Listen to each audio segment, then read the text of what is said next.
समन्ता चक्रवालेषु अत्रा गच्छन्तु देवता सद्धम्मं मुनिराजस्स सुनन्तु सग्ग मोक्खदं धम्मස්සවන කාලෝ අයං භදන්තා ධම්මස්සවන කාලෝ අයං භදන්තා ධම්මස්සවන කාලෝ අයං භදන්තා නමෝ තස්ස භගවතෝ අරහතෝ සම්මා සම්බුද්දස්ස නමෝ තස්ස භගවතෝ අරහතෝ සම්මා සම්බුද්දස්ස නමෝ තස්ස භගවතෝ අරහතෝ සම්මා සම්බුද්දස්ස ඉමේ සංකෝ බ්‍රාහ්මන පංචන්නං ඉන්ද්‍රියාණං නානා විෂයාණං නානා ගෝචරාණං න අඤ්ඤමඤ්ඤස්ස ගෝචර විෂයං පච්චනු බොන්තානං මනෝ පටිසරණං මනෝවතේසං ගෝචර විෂයං පච්චනු භූතිති සද්ධා සම්පන්න කාරුණික පින්වත්නි උතුම් ත්‍රිවිධ රත්නයේ කෙරෙහි ඊ타මත් ශ්‍රද්ධාවෙන් ගෞරවයෙන් යුක්තව ලෝතර බුදුරජාණන් වහන්සේ ලෝක සත්‍යා වෙත අප්‍රමාණ කරුණාවෙන් දේශනා කර වදාළ ධර්මය ශ්‍රවණී කිරීමට සූදානම් වී සිටින අවස්ථාව. අද ධර්මානුශාසනාව පවත්වන්න යෙදෙන දායකත්වය අවිස්සාවෙල්ලේ පදිංචි එල්ලේ සිරිවර්ධන මහත්මයා ඇතුළු දූ දරුවන් විසින් ප්‍රඥා නාලිකාවෙහි මැදිරි පරිශ්‍රයේ සිටින මේ පින්වතුන්ම පමණක් නොවේ මේ ධර්මයේ ශ්‍රවණය කරන්නේ ලංකාවාසී ලෝකවාසී පින්වතුන් ශ්‍රවණය කරනවා. භාග්‍යතුන් වහන්සේ වදාලා දානයන් අතුරින් උතුම් දානය ධර්ම දානී බව. පින්වතුන් ධර්මයේ ශ්‍රවණය කරලා තමන්ගේ ආධ්‍යාත්මික දියුණුව සලසා ගන්නවාසේම අනිකුත් ධර්ම ශ්‍රවණලාභී පින්වතුන්ට ශ්‍රවණී කිරීමට අවස්ථාව සලසලා දීලා ධර්ම දානමේ කුසලයක් මේ අවස්ථාවේදී සිදු කර ගනු ලබනවා.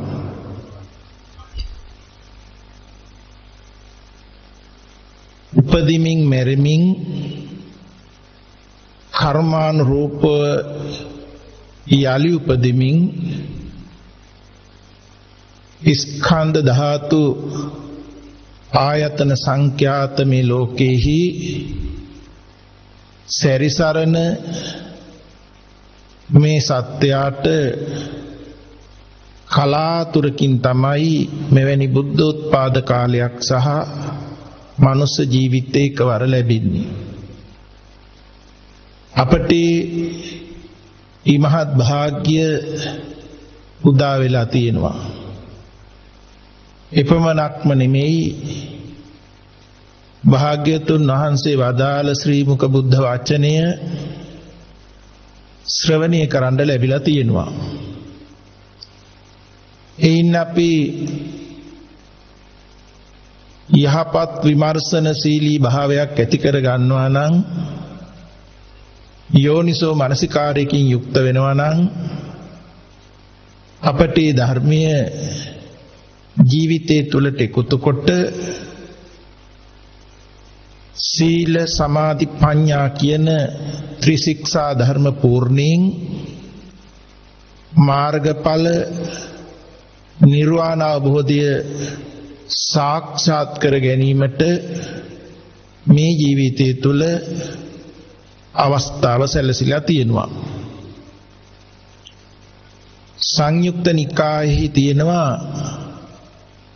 අන්ධකාර සූත්‍රය කියන සූත්‍ර ධර්මයක්. එහි සඳහන් වෙනවා මේ ලෝකේ 이르දිමත් සඳහිරු දෙදෙනාගේ එළිය නොවටන මහත් අඳුරු ස්ථාන ඇති බව. වික්ෂුන් වහන්සේලා ඒ අවස්ථාවේ විමසා සිටිනවා ස්වාමීනි ඒ අන්ධකාරයටත් වඩා අන්ධකාර ස්ථාන තියෙනවද කියලා. භාග්‍යතුන් වහන්සේ වදාරනවා මේ ජාතියක් ජරාවක් ව්‍යාධියක් මරණයක් පවරාගෙන සිටින මේ ස්වභාවය ඊටත් වඩා අඳුරු අගහදයක් පිළිගන්නා වූ බව. ඒ නිසා චතුරාර්ය සත්‍ය ධර්මයෙන් ප්‍රඥා ලෝකේ උදා කරගෙන ඒ ඝන අඳුරෙන් අපි මිදෙන්න වීරිය කරන්න ඕනේ. ඒ අදහස ඇතුව අපි ධර්මයේ ශ්‍රවණය කරන්නට අවශ්‍ය කරනවා. අද ධර්ම දේශනාවෙහි මාතෘකා වශයෙන් තබා ගන්න යෙදුනේ සූත්‍ර පිටකේ සංයුක්ත නිකායේ ඉන්ද්‍රිය සංයුක්තේ ජරා වග්ගේන උන්නාභ බ්‍රාහ්මණ සූත්‍රයේ කියන සූත්‍ර ධර්මයයි. මේ සූත්‍ර ධර්මය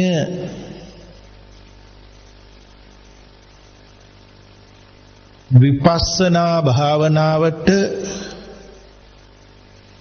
නැඹුරු වී තියෙන විපස්සනා භාවනාව ගැන දේශනා වෙලා තියෙන සූත්‍ර ධර්මයක්.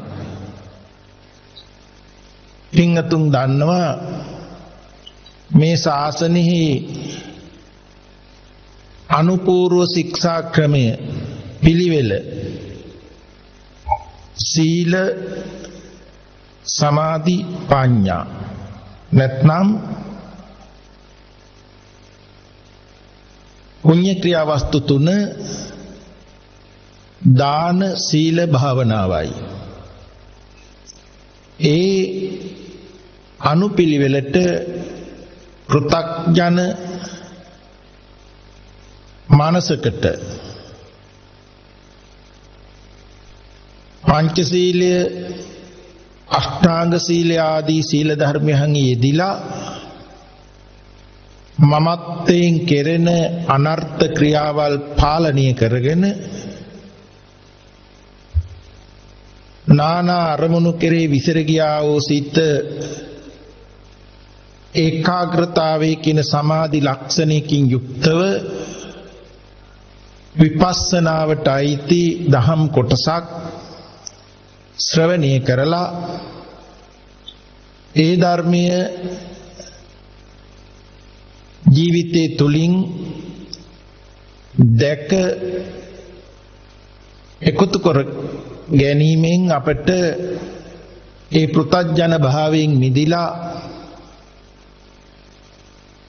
මාර්ගඵලාදී ගමනයන්ට පත් වෙන්න පුළුවන්කමක් ඇති වෙනවා.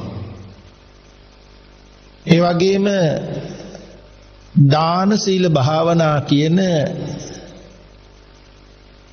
ත්‍රිවිධ පුණ්‍ය ක්‍රියා වස්තු තුන ගැන බලනකොටත් දන් දීමෙන් ආනිසංසයන් ඇති වෙලා සිල් රැකීමේ ආනිසංසය ලැබලා අනතුරුව සමත විපස්සනා භාවනාවන් වලට යෙදෙන්න අවස්ථාව සැලසෙනවා.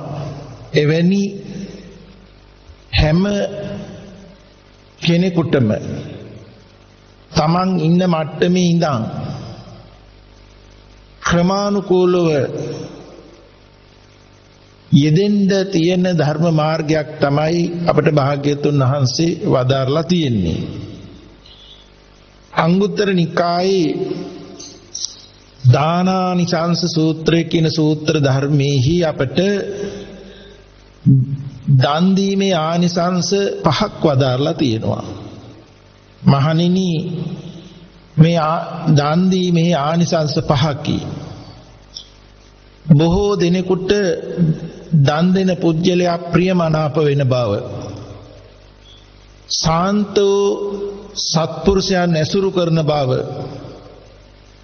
යහපත් වූ කීර්ති ශබ්දයක් උස්ව පැන නැගෙන බව, ඒ වගේම දන් දෙන දායකයා සත්පුරුෂයන් ඇසුරු කරන නිසාම පංචශීල ගුණ ධර්මාදී ධර්මයන් අහලා දැනගෙන පංචශීලයෙන් යුක්ත වෙන බව, එසේ ගත කරන ජීවිතය කය බිඳී මරණයෙන් මතු දුගතියකටපත් වෙන්නේ නැතුව සුගති උපතක් ලබන බව.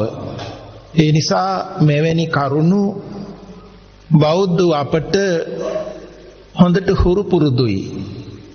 ඒ නිසා තමයි අපි සංඝික දාන හෝ වේවා, දුගී මගී යාචකාදීන් හෝ වේවා, තිරිසන් සතෙකුට හෝ වේවා දන් දීමට නැඹුරු සිතක් උපතින්ම ඒ ගතිය ජීවිතයට එකතු වෙලා තියෙන්නේ. එතකොට අපි මෙතනදී තේරුම් ගත්තා ඒ ආනිසංස පුජ්‍යල භාවයේ මතම මේ දානමේ පුණ්‍ය ක්‍රියාව කරන නිසා ආනිසංස පහත් පුජ්‍යලත්වයේ මතම ලැබෙන බව. දන් දෙන පින්වතා සත්පුරුෂ ආශ්‍රයෙන් සිල්වත් භාවයට පත් වෙන කම නිසාම සීලේ ආනිසංස පහක් අපට ධර්මයේ උගන්වලා තියෙනවා. එකක් අංගුත්තර නිකායේ සීල සූත්‍රය අපට උගන්වනවා. සිල්වතා ප්‍රමාද නොවි අප්‍රමාදීව මහත් වූ භෝග රාශියක් ලබනවායි කියලා. මොකද යම් කෙනෙක් සිල්වත් භාවයකින් ජීවිතය ගත කරනවා නම් මත්පැන් මත්කුඩු වැනි දේවල් වලට පාවිච්චියට බැසගන්නේ නැහැ. ඒ වාගේ දුරාචාරයේ සූදුව වැනි දෙයකට යෙදෙන්නේ නැහැ. ධාර්මික වෙලහෙල දාමෙන් ලබන ගොවිතැන් ආදී දේවල් වලින් ලබන ලද ධාන්‍ය ධාර්මික ආකාරයකටමයි පරිහරණය කරන්නේ. තරුණ කාලයේදීවත් තරුණ මදයකින් මත් වෙන්නේ නැතුව හොඳ සිහිනුවණින් යුක්තව කටයුතු කරනවා. මෙවැනි සිල්වන්තයෙකුට ලබන භෝගයන් වැඩි දියුණු වෙනවා. ඒක ධර්මයේ පෙන්නලා තියෙනවා.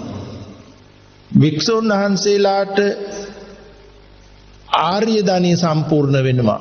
ශ්‍රද්ධා දානිය, සීල දානිය, හිරිය ඔත්තප්පිය කියන්නේ පාවට බය, ලැජ්ජාව, ධර්මයේ ඇසුරු පිරුතෙන් ඇති බව, ශ්‍රුත දානිය, ත්‍යාග දානිය, ස්කන්ධයන් අත්හැරීමේ ගුණය, ඒ වාගේ මේ සඳහා තියෙන ප්‍රඥාව වැඩි දියුණු වෙනවා. වික්ෂුන් වහන්සේලාගේ පැත්තෙන් ලබනකොට බලනකොට ඒ වගේම සිල්වතුගේ යම් කීර්ති ගෝසා ශබ්දයක් පණ නගිනවා. ඒක ධර්මයේ පෙන්නනවා. සදුන් තුවරලා ආදී මල්වල ගන්ධය උඩුහුලඟට යන්නේ නැහැ. නමුත් සිල්වතාගේ සීල සුගන්ධය දසත පැතිරෙනවයි කියන කරුණ. එකත් සීලෙහි තියෙන එක්තරා ආනිසංස ධර්මයක්. යම් පිරිසක් වෙත විසරදව ඉදිරිපත් වෙන්න පුළුවන්කමක් තියෙනවා. ශාස්ත්‍රීය බ්‍රාහ්මණ ගෘහපති ශ්‍රමණ කොටස් කරා සීලවන්තයා ඉදිරිපත් වෙනකොට එළඹෙනකොට කිසිම විපලිසර භාවයක් නැතුව විසරදව ඉදිරිපත් වෙන්න පුළුවන්කමක් තියෙනවා. ඒ වගේම ජීවිත අවසානයේහි සිහිමුලා නොවි කාලක්‍රියා කරනවා. හොඳ සිහියෙන් යුක්තවම මරණය මෙයයි කියලා දැනගෙන මේ තමා ආයු ගෙවීම කියලා සිහිනුවණින් යුක්තවම මරණයට මුහුණ දෙන්න පුළුවන්කමක් තියෙනවා.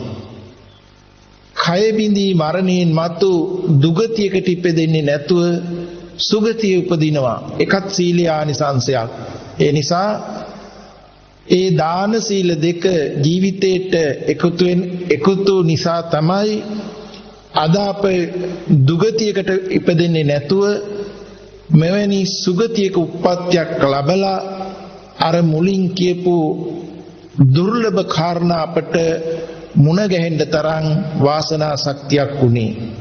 ඒ නිසා සමත විපස්සනා ප්‍රඥාව එන් දකින්න ධර්මතා දකින්න මුලින් යම් කෙනෙකුගේ ශක්තිය අඩුයි නම් මේ දාන සීල දෙකෙන් සුගතිය ආරක්ෂා කරගන්නට උනත් පුළුවන්කමක් තියෙනවා. අනතුරු අපිට පෙන්වන්නේ අපේ මේ ජීවිතය තුළ සමතේ කියන චිත්ත ඒකාග්‍රතාවය සහ විපස්සනාව කියන මේ තම අවටත් කියලා බෙදාගෙන සිටින ලෝකය අනිත්‍ය දුක්ඛ අනාත්ම වශයෙන් එහෙම නැත්නම් චතුරාර්ය සත්‍ය ධර්මයේ වශයෙන් ස්කන්ධ ධාතු ආයතනයන්ට බෙදලා පැහැදිලි කරගත යුතු බවයි අපට අවසානයේ පෙන්නලා තියෙන්නේ. අන්නේ විපස්සනාවට පැහැදිලි කරන සූත්‍ර ධර්මයක් තමයි දේශනාවේ මාතෘකාව. මේ උන්නාබ බ්‍රාහ්මණ සූත්‍රය. මේ සූත්‍රයට උන්නාබ බ්‍රාහ්මණ සූත්‍රය කියලා කියන්නේ උන්නාබ කියන බමුණෙක් ඇසූ ප්‍රශ්නයක් මුල් කරගෙන භාග්‍යතුන් වහන්සේ වදාළ සූත්‍ර ධර්මයක් නිසායි. මේ උන්නාබ කියන බ්‍රාහ්මණ තෙමේ භාග්‍යතුන් වහන්සේ වෙත පැමිණිලා භාග්‍යතුන් වහන්සේ සමග සතුටු විය යුතු සිහි කටයුතු කතාව නිමවලා එකත් පසුක සිට භාග්‍යතුන් වහන්සේගේ මෙසේ විමසනවා. භවත් ගෞතමයිනි, මේ ඉන්ද්‍රිය පහක් වෙනවා. චක්කු ඉන්ද්‍රිය, සෝත ඉන්ද්‍රිය, ගාහන ඉන්ද්‍රිය, ජීවා ඉන්ද්‍රිය, කාය ඉන්ද්‍රිය, පංච ඉන්ද්‍රියෝයි කියන ඉන්ද්‍රිය පහක් වෙනවා.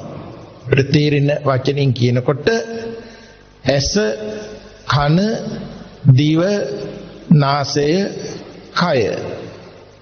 මේ ඉන්ද්‍රිය පහ වෙන්වෙන් විෂය ඇත්තහු වෙනවා. වෙන්වෙන් ගෝචර ඇත්තහු වෙනවා. එක් ඉන්ද්‍රියක් අනිත් ඉන්ද්‍රියාගේ අරමුණ විෂය නොවිදිනවා. කී අදහස මේ ප්‍රසාද චක්සුව නැතිනම් මේ ඇහි මැද පිහිටි කර්මයෙන් පිහිටලා තියෙන උපගතිය. මේ ප්‍රසාද චක්සුවට ගෝචර වෙන්නේ ඉදිරියෙන් ඇත්තා වර්ණයක් හෝ හැඩයක සටහනයි. හරියට මූණ බලන කණ්ණාඩියකට ආලෝකය ඇති විට ඉදිරියෙන් ඇති වස්තුවල ඡායාව වැටෙනවා වාගේ. මේ ප්‍රසාදයටත් ආලෝකයක් ඇති විට වර්ණ සටහනේ ඡායාව ග්‍රහණය වෙනවා. ඡායාවත් වෙනවා. ඒ චක්කු ප්‍රසාදයට ශබ්ද කම්පණය ගෝචර වෙන්නේ නැහැ. චක්කු ප්‍රසාදයේ සැකසීලා තියෙන්නේ වර්ණය හෝ සටහන ගෝචර වෙන විදිහටමයි. අන්න ඒ නිසා තමයි අර පෙන්වේ වෙන්වෙන් විෂය ඇත්තා වූත් වෙන්වෙන් ගෝචර ඇත්තා වූත් කියලා. සෝත ප්‍රසාදී කියන්නේ කම්බරේට ඒ කම්බරේ කර්මන්නේ ගතියක් තියෙනවා ක්‍රියා ගතිය ඇතිව නැති වෙන ශබ්ද කම්පනය මේ අවකාශයේ පසුබිම් කොට කම්බරේ හැපෙනකොට ඒ කම්බරේ කම්පණය වෙනවා. කොට ඒ සෝත ප්‍රසාදය සැකසීලා තියෙන හැටි. ඒකට ශබ්ද කම්පණය ගෝචර වෙනවා විනා වර්ණය වූ සටහන ගෝචර වෙන්නේ නැහැ. නාසය ප්‍රසාදයට වායෝ ධාතුව උදව් කරගෙන ගන්ධ කලාප තැවරෙනවා. ඒ නාසය ප්‍රසාදයට ගන්ධය ගෝචර වෙන විදිහයි. ජීවා ප්‍රසාදයට දිවට රසේ රූපය ආපෝ ධාතුව නොහොත් කටේ කෙල වලින් තැවරෙනවා. ඒ ජීවා ප්‍රසාදයට රසය ගෝචර වෙන විදිහයි. ඒ ජීවා ප්‍රසාදයට අනිත් දේවල් ගෝචර වෙන්නේ නැහැ. කාය ප්‍රසාදයට කාය ප්‍රසාදී කියලා කියන්නේ මුළුම් පෙඳකට තෙල් බින්දුවක් වැටෙනකොට ඒ පුළුම් පෙඳ පුරාම පැතිරිලා යනවා වාගේ මේ ආස්වාස වාතයේ ලේ ධාතුව දෙක කර්මයෙන් හටගත් පෙනහැල්ලේදී සංයෝග වෙලා හදවතට වැටිලා හදවත මූලික කොට ක්‍රියාකාරීත්වයෙන් මේ මුළු ශරීරයේ පුරාම මේ සංයෝගේ පැතිරෙනවා. ආස්වාස වාතයේ ලේ ධාතුවේ සංයෝගය. එතකොට කර්මද තේජෝ ධාතුව නැත්නම් ක්‍රියාවෙන් හට ගන්නා වූ තේජෝ ගතියක් උණුසුම් ගතියක් බලය ඇති වෙනවා. ඉසකයාග නියපොතුවග යටිපල්ලේ එහෙම තියෙන වියලිය හැමේ මොකද අපිට ඒක කැඩුවට රිදෙන්නේ නැහැ. ඒ තැන්වල මේ උණුසුම පැතිරෙන්නේ නැහැ. ඒ ලේ ධාතුවත් සමග මේ උණුසුම සැකසෙන සෑම තැනකම සෑම රූපාංශකම සෑම සෛලයකම මේ කාය ප්‍රසාද ගතිය තියෙනවා. ඒක මේ මතු පිටින් විතරක් නෙමෙයි අභ්‍යන්තර සෛලවල පවා මේ ප්‍රසාද ගතිය තියෙනවා. ඒ කාය ප්‍රසාදයට ගෝචර වෙන්නේ හැපෙන දෙයක්. මේ සාමාන්‍ය මට්ටමකට හැපිලා බෑ. ටිකක් රළුව හැපෙන්න ඕනේ. ඒ නිසා කාය ප්‍රසාදයට කියනවා ගෝචරයක් හැපෙන්න පඨවි ධාතුව උදව් වෙනවා කියලා. ඒ නිසා දැන් අපට වචනේ තේරුණා වෙන් වෙන් විෂය ඇත්තා වූ වෙන් වෙන් ගෝචර ඇත්තා වූ එක් ඉන්ද්‍රියක් අනික් ඉන්ද්‍රියකගේ අරමුණු රසය නොවිදිත්.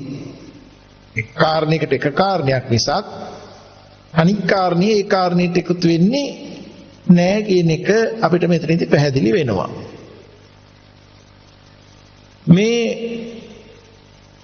බමුණුතුමා අහනවා මේ පංච ඉන්ද්‍රියන්ට කුමක් පිළිසරණද කවරෙක් ඔවුන්ගේ අරමුණු විසේ විඳීද?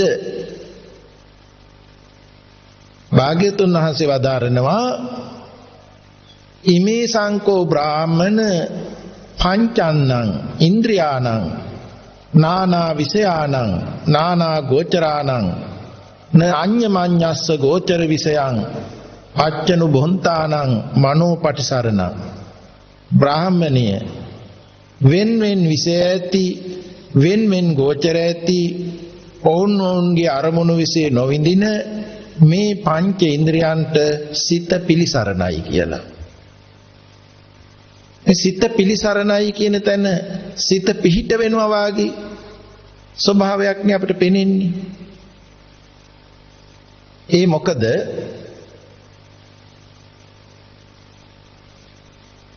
චක්කු ප්‍රසාදයට ආලෝකයේ උදව්වෙන් ගෝචර වස්තුවේ ඡායාවක් වැටුණාට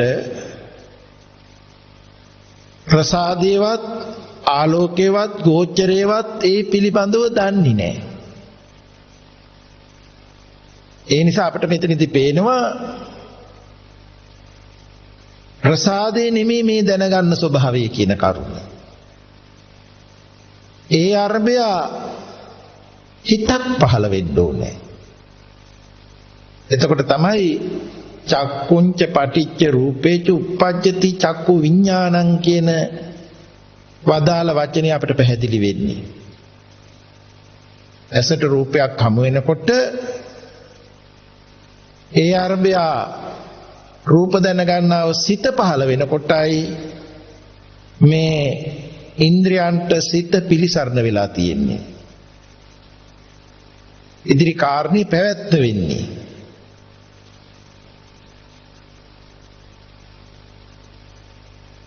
සෝත ප්‍රසාදයට කම්බරේට අවකාශයේ උදව්වෙන් ශබ්ද කම්පන හැපෙනවා. කම්පනයේ ස්වභාවයත් ඇතිව නැතිවීමමයි. සෝත ප්‍රසාදයේ ස්වභාවයත් ඇතිව නැතිවීමමයි.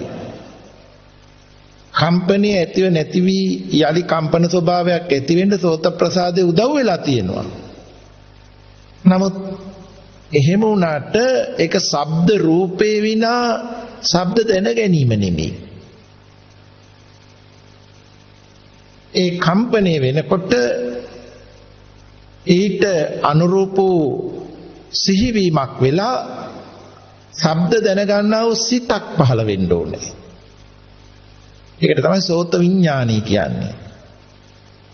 එතකොට පේනවා ඒ සෝත ඉන්ද්‍රියට සිත පිළිසරණ වෙන හැටි. නාසයේ ප්‍රසාදයට ගන්ධ රූපේ තැවරුණාට මේ නාසයේ ප්‍රසාදයට ගන්ධ සුවඳ දැන ගැනීමක් නැහැ. ඒ නාසයේ ප්‍රසාදයට ගන්ධය දැනෙනකොට ඒ ප්‍රසාදේ යම් වෙනසක් වෙනවා. එක එක ගන්ධ රූපයගේ ස්වභාවයට හි ධාතු නානත්වයට විවිධත්වයට ප්‍රසාද රූපේ වෙනසක් වෙනවා. නමුත් නාසයේ ගන්ධ සුවඳ දැනගන්නවා නෙමෙයි. ඒ වෙනස ආරම්භය සිහිවීමක් වෙලා ගාහන විඥානයේ නැතිනම් ගන්ධ සුවඳ දැනගන්නා සිතක් පහළ වෙනවා. ඒක තමයි අර ඉන්ද්‍රියන් ගේ අරමුණු ඒ හමු වෙන රසය විඳගන්න මේ සිත පිළිසරණ වෙනවා.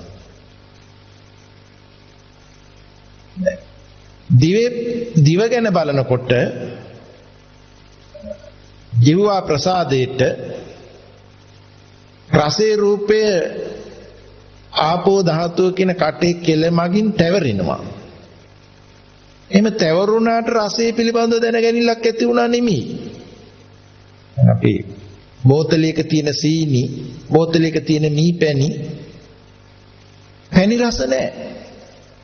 තමයි එතෙන්ට පැණි රස කතාවක් නැහැ. එතන තියෙන සංයෝගයක්.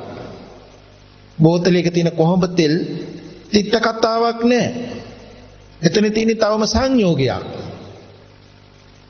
නමුත් ඒ සංයෝගය මේ කර්මයෙන් හටගත් ජීවා ප්‍රසාදී තැවරෙනවා. ආපෝ ධාතුන් හොත් කටේ කියලා එතන උදව් වෙනවා. ඒ තැවරුණත් රසයක කතාවක් නෑ තවම. ඒ අරබයා සිහිවීමක් වෙලා රසය දැනගන්නා වූ සිත ජීවා විඥානී පහළ වෙන්න ඕනේ. එතකොට තමයි රසය අනුභව කරන්නේ. විඥානී මුල් කොටයි ඉදිරියේදී පියවරෙන් පියවර මේ වින්දනේ වෙන්නේ.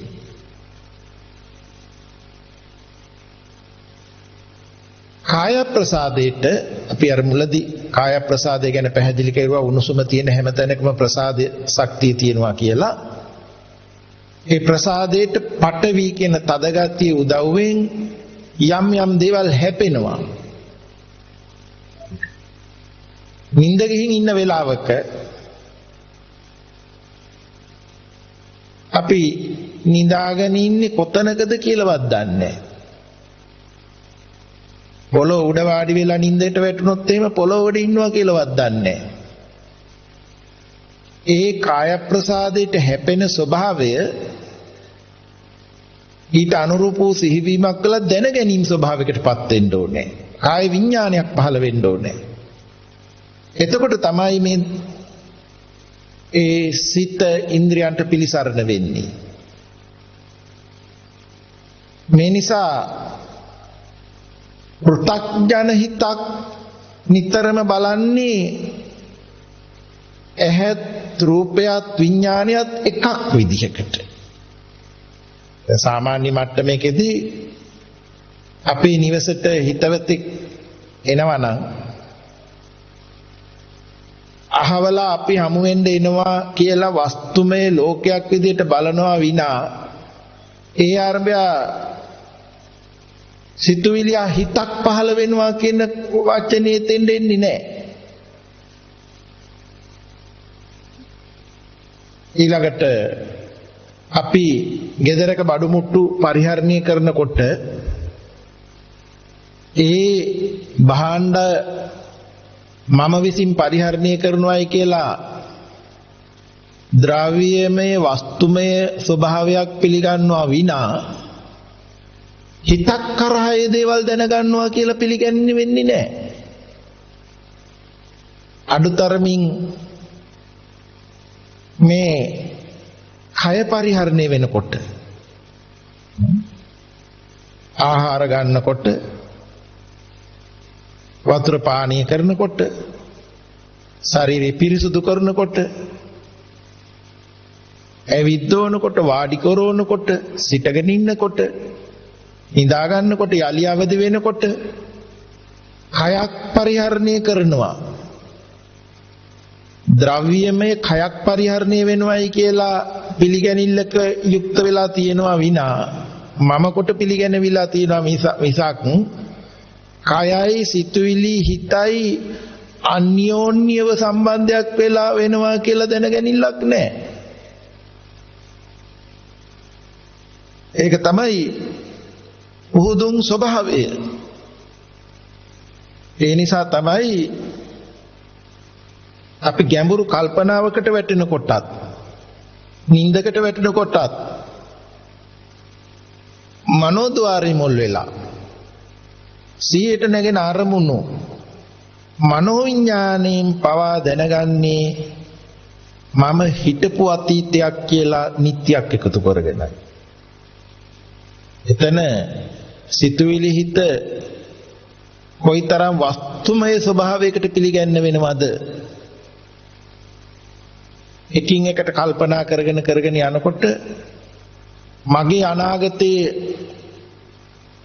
කියලා නූපන් අනාගතයකට හිතපත් වෙනවා වස්තුමය ස්වභාවයක් පිළි අරගෙන. අනාගත සතුට හෝ බය උපද්දවනවා. මං ඉන්න වර්තමානයේ කියලාත් පිළිගන්නවා මනෝද්වාරිකව. මේ විදිහට මේ සිත තමයි අරමුණු රසය විඳගන්නේ. ඒ නිසා භාග්‍යවතුන් වහන්සේ වදාලා මනෝව තේසං ගෝචර විෂයං පච්චනුභෝතිති මේ සිතම ඔවුන්ගේ අරමුණු රසය ගනී කියන වචනය. ඒ නිසා අපි මේ දහම් කොටස හොඳට තේරුම් ගන්න ඕන කරනවා. මේ ප්‍රසාද තත්ත්ව එකක්, හමු වෙන දේ එකක්, ඒ ප්‍රසාදයට ගෝචරයක් නිසා විඥානේ හට ගැනීමේ ස්වභාවය. එතනින් ආරම්භ කරන්න ඕනේ අපි දහම් පෙළ. එතකොට තමයි අපිට පියවරෙන් පියවර මේ දහම් පෙළ අපිට තේරුම් ගන්න පුළුවන්කමක් ඇති වෙන්නේ. මොකද්ද මේ විදර්ශනා ඥානය කියනකොට විශේෂ දැකීමට මුල් වෙනවා සම්මර්ෂණ ඥානය. නුවණින් යුක්තව භාග්‍යවතුන් වහන්සේ වදාළ ධර්මයේ සම්මර්ෂණය කිරීම, මෙනෙහි කිරීම.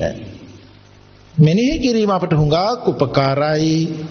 බුද්ධාවේ ඥානාදී විපස්සනා ඥානයන් නමේ ඇති වෙන්නේ. සම්මර්ෂණ ඥානෙ උපකාර වෙනවා. බුද්ධාවේ ඥානෙ, භංග ඥානෙ, බයතුපත්ඨාන ඥානෙ, ආදීනව ඥානය, මුඤ්ඤතු කම්මිතා ඥානය, පටිසංකාන ඥානය, නිබ්බිදා ඥානය, සංඛාරුපේක්ඛා ඥානය, අනුලෝම ඥානය, ගෝත්‍ර භූ ඥානය. පෘථග්ජන ගෝත්‍රය අහෝසි කොට ආර්ය ගෝත්‍රයට පමුණවන ඥානය, මාර්ගඵල මේ ක්‍රමය සිද්ධ වෙන්න සම්මර්ෂණ ඥානයකින් ආරම්භ කරන්න ඕනේ. ඒ නිසා තමයි කල්යාණ මිත්‍ර ආශ්‍රයෙන් සද්ධර්මයේ ශ්‍රවණය කරලා ඊට අනුරූප යෝනිසෝ මනසිකාරයක් පවත්වන්නේ, මෙනෙහි කරවන්නේ. එවිටයි ධර්මානුධර්ම ප්‍රතිපත්ති ක්‍රමයෙන් අවසානයේ පංච ద్వාරයට යොමු නොවි මනෝද්වාරිකව මේ ධර්ම මාර්ගයේ යෙදිලා පෘථග්ජන ගෝත්‍රය අහෝසි කොට ආර්ය ගෝත්‍රයට පමුණවනු ලබන්නේ. ඒ නිසා ධර්මයේ හොඳින් අහලා හොඳින් සම්මර්ෂණය වෙන්න ඕනේ. මේ මජ්ක්‍ධිම නිකායේ මහා වේදල්ල සූත්‍රයේහි මේ මහා කොට්ටිත තෙරුන් වහන්සේ සහ සාරිපුත්ත තෙරුන් වහන්සේ අතර සාකච්ඡාවක් දැක්වෙනවා මේ පංච ඉන්ද්‍රියෝ ගැන. අර උන්හාබ බ්‍රාහ්මණ සූත්‍රයේ තිබුණු කොටස ගැනම මේ තෙරුන් වහන්සේලා දෙනම කළ සාකච්ඡාවක් දැක්වෙනවා. අපි වඩාත් පැහැදිලි වීම පිණිස ඒ සාකච්ඡාවත් මෙතෙන් එකතු කරලා බලමු. මහා කොට්ටිත තෙරුන් වහන්සේ සාරිපුත්ත තෙරුන් වහන්සේගේ විමසනවා, "ඇවැත්නි, ඇස කන නාසය දිව කය යන මේ පංච ඉන්ද්‍රියෝ නානා විෂය ඇති නානා ගෝචරත්වෝ වෙති." අපි පැහැදිලි කරුවා මුලින්. මේ ඉන්ද්‍රිය පහ එකක් අනෙකෙහි අරමුණු නොගනී. එකත් අපි පැහැදිලි කෙරුවා. මේ ඉන්ද්‍රියන්ට පිළිසරණ කුමක්ද? මේ සූත්‍රෙත් මේ විදිහටම තියෙනවා. සාරිපුත්ත තෙරුන් වහන්සේ වදාරනවා මනෝපටිසරණ. මේ පංච ඉන්ද්‍රියන්ට පිළිසරණ මනසයි. ඒක පංචද්වාරික හෝ වෙන්න පුළුවන්, මනෝද්වාරික හෝ වෙන්න පුළුවන්. ඇස කන දිව නාසය ශරීරය කියන පංච ద్వාරයට රූප ශබ්ද ගන්ධ රස පොට්ටබ්බ ගැටිලා විඥානේ පහළ වෙන්නත් පුළුවන්. ඒකයි අර පංච ద్వාරිකව පිළිසරණ වෙනවා කිව්වේ. එහෙම නැත්නම් මනස මුල් කොට සිහියට නැගෙන අරමුණ මනෝ විඥාණයෙන් දැනගන්න පුළුවන්. ඒතර මනෝ ద్వාරිකව පිළිසරණ වෙනවා. මනස ඔවුන්ගේ ගෝචර විශේෂ ගනී. අර ගෝචරයාගේ ස්වභාවය මනස ගන්නවයි කියලා කියනවා. දැන් මෙතන ඉස්සෙල්ලා අපි කියවනේ විඥානී කියන වචනේ. දැන් අපි කිව්වේ මානස කියන වචනේ. ඒ සංයුක්ත නිකායේ අස්සතවාන්ත සූත්‍රයේහි මේ මානස විඥානය සිත කියන මේ වචන තුන එකක් අනිකට යොදන පర్యాయ වචන විදිහට පෙන්ලා තියෙනවා.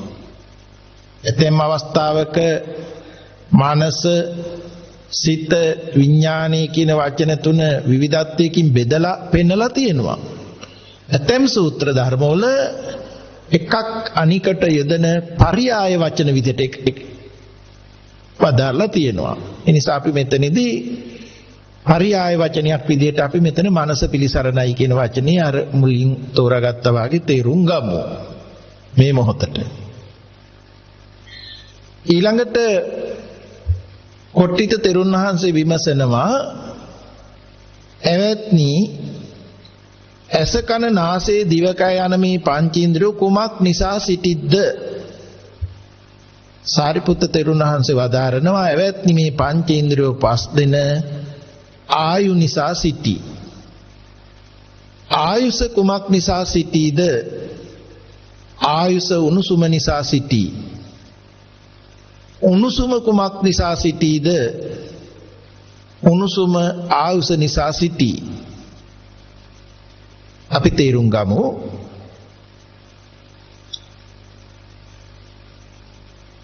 වින්නතුන් නිතර ශ්‍රවණය කරන සූත්‍ර ධර්මයක් තමයි කම්ම සූත්‍රය. මේ කම්ම සූත්‍රයේහි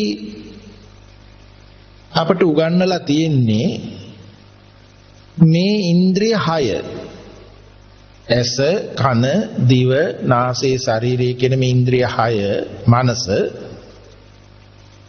කාම ලෝකේ හටගත්තේ එක හේතුවක් දෙමව්පියන්ගේ ප්‍රත්‍ය. ඒ පැත්ත පඨවි ආපෝ තේජෝ වායෝ කියන රූප ධර්මයේ පැත්ත. තව හේතුවක් පුරාණ කර්ම ප්‍රත්‍ය. පුරාණ කර්ම ප්‍රත්‍ය කියන්නේ ජීවිතයක් අතහැරෙනකොට නැවත බලන්ඩ අහන්ඩ විඳින්ඩ මෙනෙහි කරන්න තියෙන ගතිය අවසන් වුණේ නැහැ. ඒක නිමා වුණේ නැහැ. ඒකට කියනවා කර්ම භවය කියන වචනේ. කර්ම භවය. නැවත පවත්තන්න ඕනේ හේතුව. ඒ නිසා කාම ලෝකේ රූප ධර්මයක් දෙමව්පිය ප්‍රත්‍යයෙන් භවගතියත් ඒ පිළිබඳව නොදක්නා අවිද්‍යාවත් තෘෂ්ණාවත් කියන මේ ධර්මතාවයන් එක්ක තමයි භවපච්චා ජාති කියන උපතක් උනේ. ඒ හේතුඵල ධර්මයක්. රූප ධර්මයක් භවගතියත් කියන්නේ කර්මය භවය අවිද්‍යා තෘෂ්ණා එක්ක හට ගැනීමක් වුණා. මේ හට ගන්නකොටම ස්කන්ධ පංචකේ මේ හටගත්තේ. රූප වේදනා සංඥා සංකාර විඥාන කියන ස්කන්ධ පංචකේ හටගත්තේ කන්ධානම් පාතු භාවෝ ආයතනානම් පටිලාභෝ කියන්නේ එතන ඇස කන දිව නාසය ශරීරයේ මනසට මූල ධර්මයේ පිහිටියා.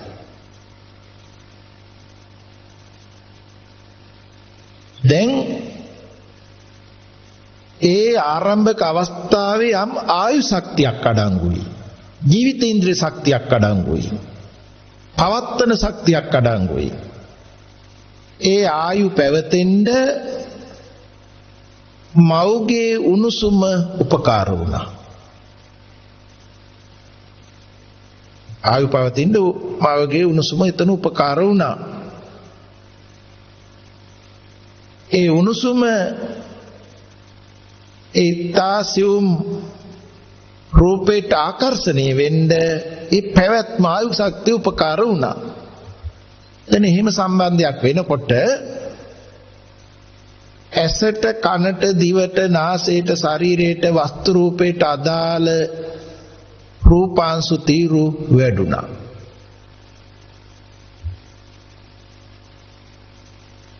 මනෝමූලිකව භවගතිය මුල් කොට මනෝ විඥානීය පහළ වෙනවා. මනෝ විඥාණයට වේදනා සංඥා සංකාර කියන සිතුවිලි බඳුන් වෙනවා. මේ ජීවිතය තුළ තවම භාවිතා වීමක් වෙලා නැතිකම නිසා ඒ කර්ම භවයේ හේතු කරගෙනයි මේ උපත නොහොත් උප්පත්ති භවයේ උනේ. උපත උණු තැන පටන්ම ඒ පුරාණ කර්ම ශක්තියට අනුව මෙතන සිතුවිලි හිත් පහළ වෙනවා. රූපේ මවට සම්බන්ධකම නිසා දිරදිරා යන රූපාංශු වෙනුවට අලුතින් රූපාංශු හැදෙනවා. එතන තේරුම් ගන්න අර ආයුසේ නිසා උණුසුම නිසා ආයු ශක්තිය පැවතෙන හැටි. ඇතැම් විටක එසාදී ඉන්ද්‍රියන් හැදෙනකොට කන දිව ශබ්දයට ප්‍රතිචාර දක්වනවා මව කුසේදීමත්. කාය ප්‍රසාදයට සීතෝෂ්ණ ලැබෙනකොට මව කුසේදීමත් ප්‍රතිචාර දැක්වෙනවා. නමුත් සෝත විඥාන කාය විඥාන ආදී දේවල් වලට නෙමෙයි වඩා නැඹුරු මනෝ විඥාන අවස්ථාවටයි. ඒ විදිහට සැකසෙනවා හැදෙනවා. ඒ ධර්මයේ අවිද්‍යා පත්‍ය සංඛාරා සංඛාර පත්‍ය විඥානං විඥාන පත්‍ය නාම රූපං නාම රූප පත්‍ය සලආයතනං ඒ ප්‍රත්‍යක්‍රමයෙන් පැහැදිලි කරලා තියෙනවා.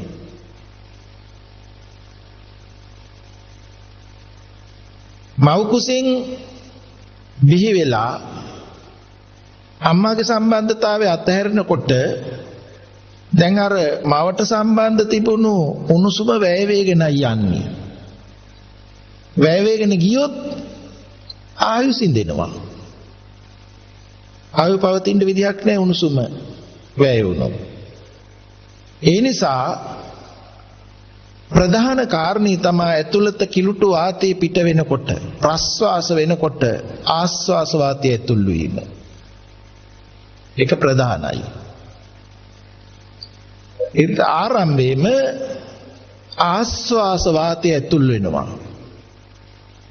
මව් කුසේ ඉඳන්ම සැකසුණු ලේ ධාතුවේ අතිසූක්ෂම තත්ත්වය මේ ආස්වාස වාතයත් සමග පෙනහැල්ලේදී සංයෝග වෙලා හදවතට වැටිලා හදවතේ ක්‍රියාකාරීත්වයේ මුළු ශරීරේ පුරා පැතිරෙන බව මම මුලිනුත් මතක් කළා. නාල අනුනාල කේශනාල ඔස්සේ මේ කර්මයෙන් හටගත්තු ස්වභාවය ඒ විදිහටම ක්‍රියා වෙන්න තමයි සැකසීලා තියෙන්නේ. ඒ නිසා මේ උණුසුම ලැබෙනකොට අර ආයු ගෙවිලා සීතල වෙන්න යන ගතිය වැළකෙනවා. උණුසුම පැවතෙන්න විදියක් නැහැ සීතල නිසා, සීතල පවතින්න විදියක් නැහැ උණුසුම නිසා. අලුත් වායෝ ධාතුවක් ඇති වෙනවා. ඒ වායෝ ධාතුවේ ක්‍රියාවට බඳුන් වෙලා තියෙන්නේ පඨවි ආපෝ තේජෝ තුනයි. මොකද පඨවි ආපෝ තේජෝ වායෝ කියන හතර අවිනිර්භෝගික ධර්ම. එකකින් එකක් වෙන් කළ නොහැකි ධර්ම. මේ නිසා මේ ඇස කන දිව නාසය ශරීරය වස්තු රූපය මලානික භාවයට යන්නේ නැතුව අලුත් වෙනවා. සීතල වෙන්නේ නැතුව උණුසුම එකතු වෙලා වායු ධාතුවෙන් ක්‍රියා වෙලා අලුත් කරවෙනවා. මේ නිසා තමයි මේ ප්‍රසාදයන්ගේ ජීවී භාවය ඉදිරියට පැවැත්වීගෙන එන්නේ. එතනම අපි මේ මොහොත ගැන බැලුවොත්, දැන් මේ ගත වෙන මොහොත ගැන බැලුවොත්, එදානම් සරල ආහාරයකින් පටන් ගත්තේ කිරිපෝලනේ. අද නම් රළු ආහාර ලැබෙනවනේ මේක පැවැත්මට.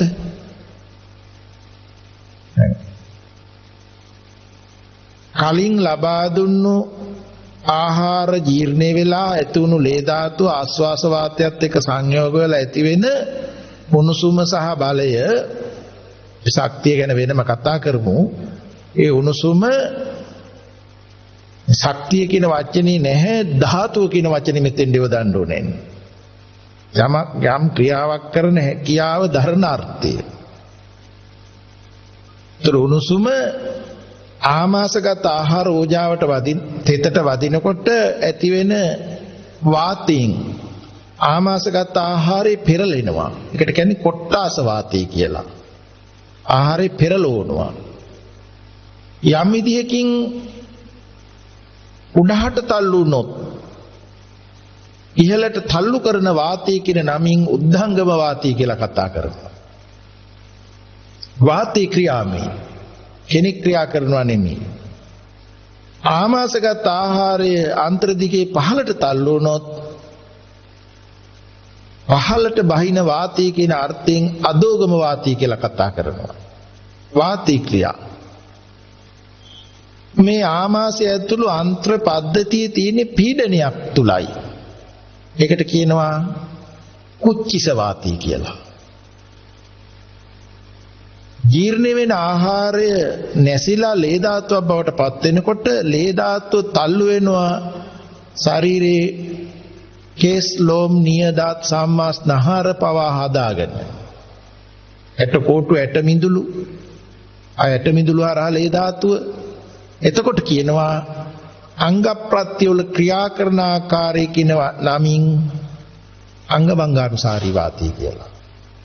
අංගමංගානුසාරී වාතය පැතිරෙනකොට දිරපු කොටසත් කලින් හැදිලා නැති වෙන කොටස් ඒකට එකතු කරගෙන හදවත පෙනහැල්ල හරහා පිට කරනකොට ප්‍රස්වාස වාතය කියනවා. මේ නිසා ප්‍රස්වාස ආස්වාස ප්‍රස්වාස කියන ක්‍රියාවලිය තුළ පැවැත්ම සහ උණුසුම සහ පැවැත්ම කියන කරුණු දෙක වෙනවා. මෙන්න මේ නිසායි අර ආයුෂ කුමක් නිසා සිටීද, පැවැත්ම කුමක් නිසා වෙයිද? මේක ආයු ගෙවෙන්නේ නැත්තේ ඇයි? ආයුෂ උණුසුම නිසා සිටී. උණුසුම කුමක් නිසා සිටීද? උණුසුම ආයුෂ නිසා සිටී. හැබැයි ක්‍රමෙන් මේ ක්‍රියාදාමයට ආරම්භක ආයු ශක්තිය ජීවිතේන්ද්‍රිය ශක්තිය ගෙවි යනවා. ඒ නිසා අවසානයේ ප්‍රශ්නේ නිමාවටපත් උනේ එවැත්නි ආයුෂ උණුසුම නිසා සිටී, උණුසුම ආයුෂේ නිසා සිටී. මේ කෙසේ වටහා ගන්නේද? සාරිපුත්ත තෙරුන් වහන්සේ වදාරනවා උපමාවක් කරමි. උපමාවෙන්ද ඥානවන්තයා කරුණ වටහා ගනි. යම් පරිදි දැල්වෙන තෙල් පහනක පහන් දැල්ල නිසා ආලෝකය පෙනේද? ආලෝකය නිසා පහන් දැල්ල පෙනේද? දැල්ල නිසා ආලෝකය පේනවා, ආලෝක උපකාර වෙනවා පහන් දැල්ල පේන්න. දෙක අවස්ථා දෙකක් ගැන කතා කරුවාට අවස්ථා දෙකම එකිනෙකට උපකාරයි. ඒ වගේම එක අවස්ථාවක්වත් තියෙන්නේ නැහැ. ඒ වාගේ ආයුෂ නිසා උණුසුම සිටී, උණුසුම නිසා ආයුෂ සිටී. උණුසුම ඇති වෙන්න ආයුෂ උදව් වෙනවා, ආයුෂ ඇති වෙන්න උණුසුම උදව් වෙනවා. හැබැයි මේ කරුණු දෙක එකක්වත් තියෙන්නේ නැහැ.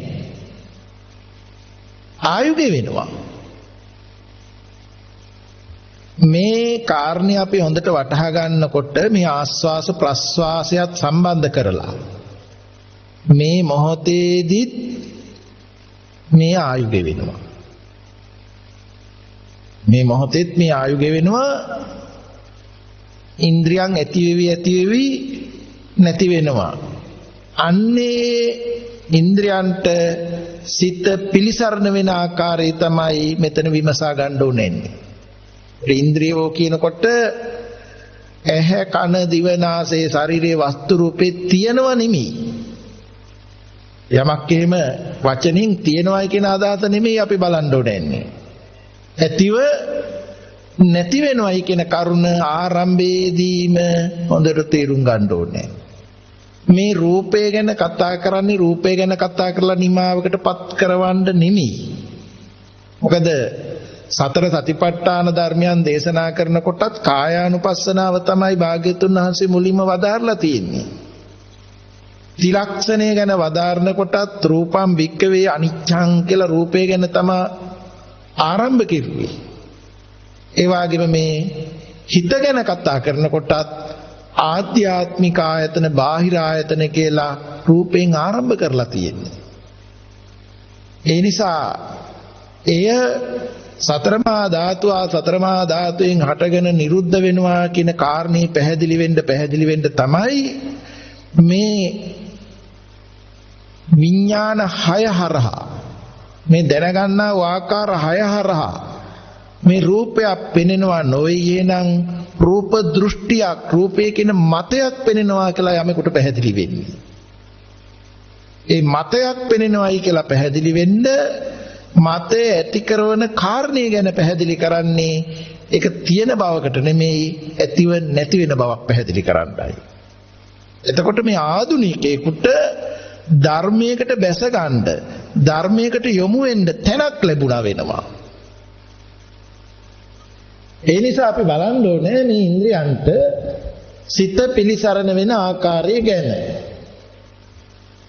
දැන් එතකොට හොඳට පැහැදිලි වුණා ඉන්ද්‍රිය 6 ඇතිව නැති වෙනවා කියන කරුණ. ඇසට රූප කියනවා. ඇසට රූප කියනකොටත් ඒ රූප හතරමහා ධාතුවෙන් හටගන්න ස්වභාවයක් නිසා නිරුද්ධ වීමත් එහිමයි. හට ගැනීම වෙනම කතා කරලා නිරුද්ධ වීම වෙනම කතා කරන්න බෑ. හටගන්න ස්වභාවය තුලමයි නැසීම. නැතේ කියන්නේ හට ගන්නවා. ඇතේ කියන්නේ නිරුද්ධ වෙනවා.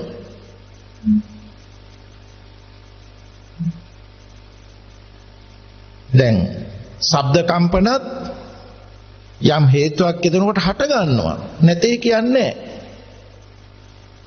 ඇතේ කියන්නේ නෑ හට ගන්න ස්වභාවය තුලමයි නැසීම.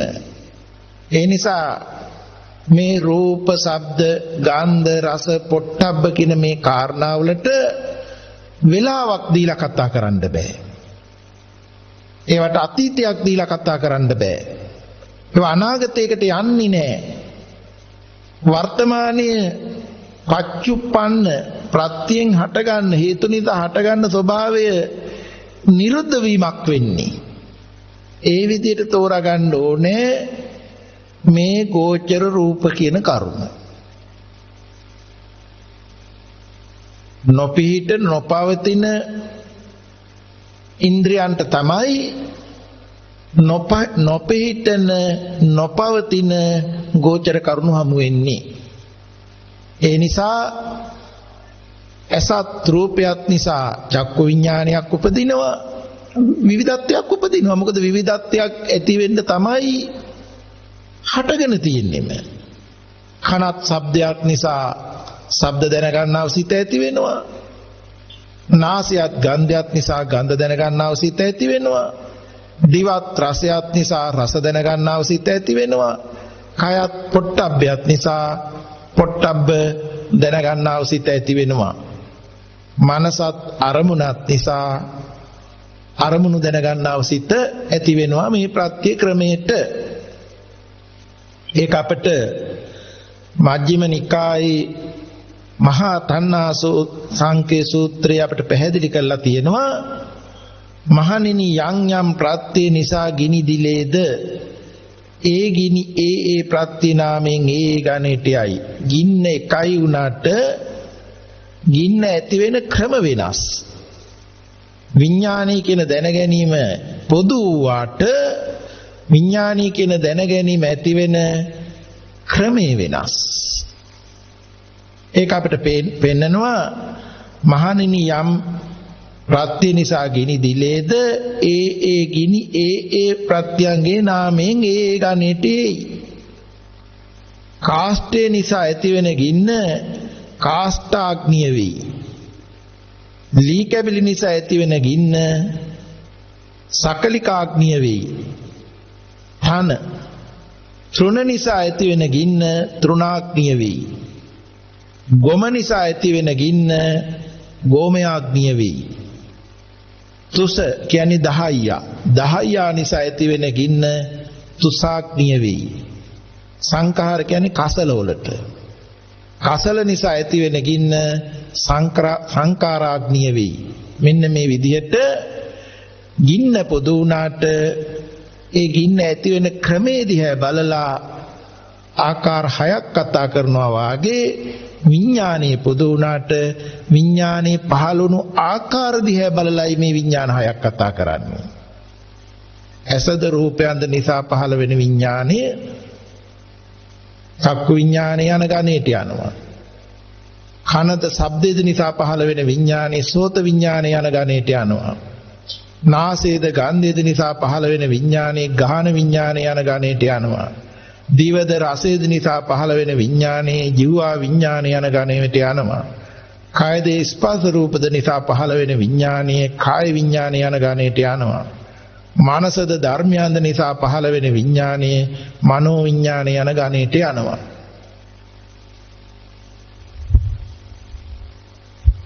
මේ අනුව එතකොට අපිට පැහැදිලි වෙන් වෙන් විෂය ඇති වෙන් වෙන් ගෝචර ඇති ඔවුනොවුන්ගේ ඒ කියන්නේ මාරු වෙලා ඔවුනොවුන්ගේ අරමුණු රසයේ නොවිඳින මේ පංචේන්ද්‍රයන්ට සිත පිළිසරණයි සිත මොවුන්ගේ අරමුණු රසයේ විඳී කියන කරුණ. ඊළඟට මේ දෙවෙනි ප්‍රශ්නය මේ උන්නාබ බ්‍රාහ්මණතුමා අහනවා මනස්ස පනබෝ ගෝතම කිං පටිසරණන්ති භවත් ගෞතමේනි මේ සිතට කුමක් පිළිසරණද? හොඳට තේරුම් ගන්න අර ඉන්ද්‍රයන්ට සිත පිළිසරණයි කියන කරුණ අපි පැහැදිලි කෙරුවා. ඊළඟට අහනවා සිතට කුමක්ද පිළිසරණ?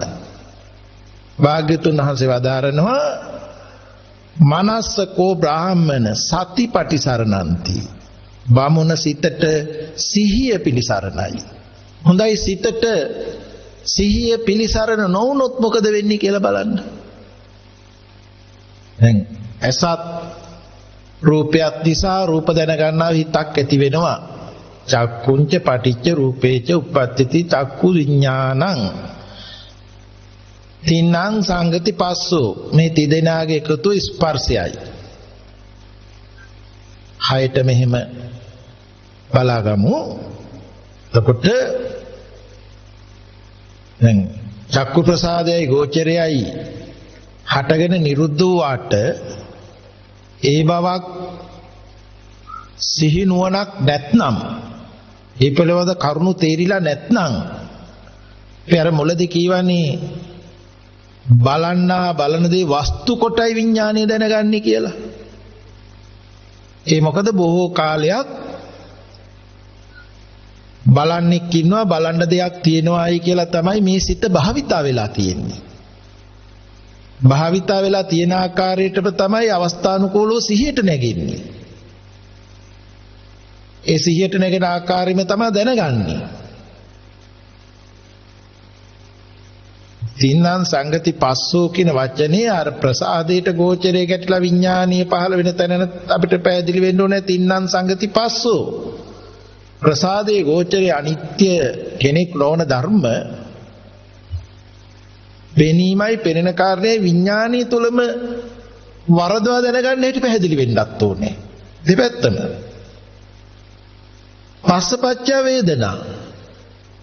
එතකොට වින්දනයකුත් තියෙනවා විඳින්නෙකුත් ඉන්නවා.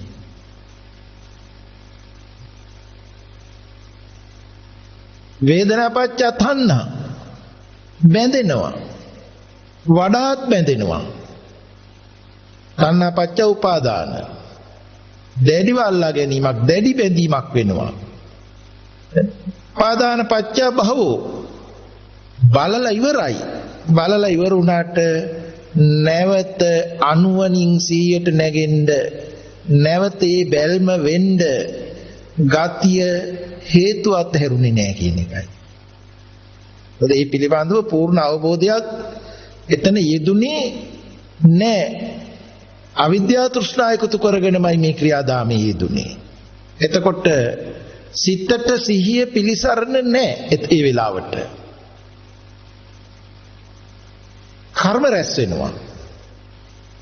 ආයත් ප්‍රසාදයේ ගෝචරය අලුත් උනාට පෙර බලපු විදිහටමයි බලන්නේ. අයෝනිසෝ මනසිකාරයක් ප්‍රත්‍ය වෙලාමයි. අනුවණින් සිහියට නැගිලමයි ආයෙත් දැනගැනිල්ල ඇති වෙන්නේ. එතකොට උපාදානිය වැඩි වෙනවා, කර්ම භවයත් වැඩි වෙනවා. කර්ම භවයත් වැඩි වෙනවා.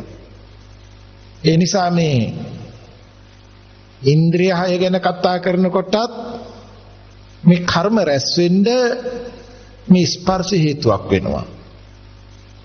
ඒ වගේ දැන් මේ කාය කම්ම වචී කම්ම කියලා දෙකක් යෙදෙනවානේ. කාය ක්‍රියා කරනවා වචන කතා කරනවා කියලා. ඒ අවස්ථාවටත් මුලදීම කාය සහ කායේ අයිතිය මනෝ විඥානයකට නැගෙන්න ඕනේ. දැන් නැගිටින්න ඕනේ නම් නැගිටින්නේ සහ කයක් මනෝ විඥානෙ ඉදිරිපත් වෙන්න ඕනේ. තින්නම් සංගති පස්සෝ. ඊට පස්සේ තමයි චේතනාව යෙදිලා ක්‍රියාව යෙදෙන්නේ. මොකද මේ චේතනාවටත් ස්පර්ශයයි හේතුව වෙන්නේ. වේදනාවට, සංඥාවට, සංස්කාරයන්ට, ඒතර ක්‍රියාවටත් මේ ස්පර්ශයයි හේතුව වෙන්නේ.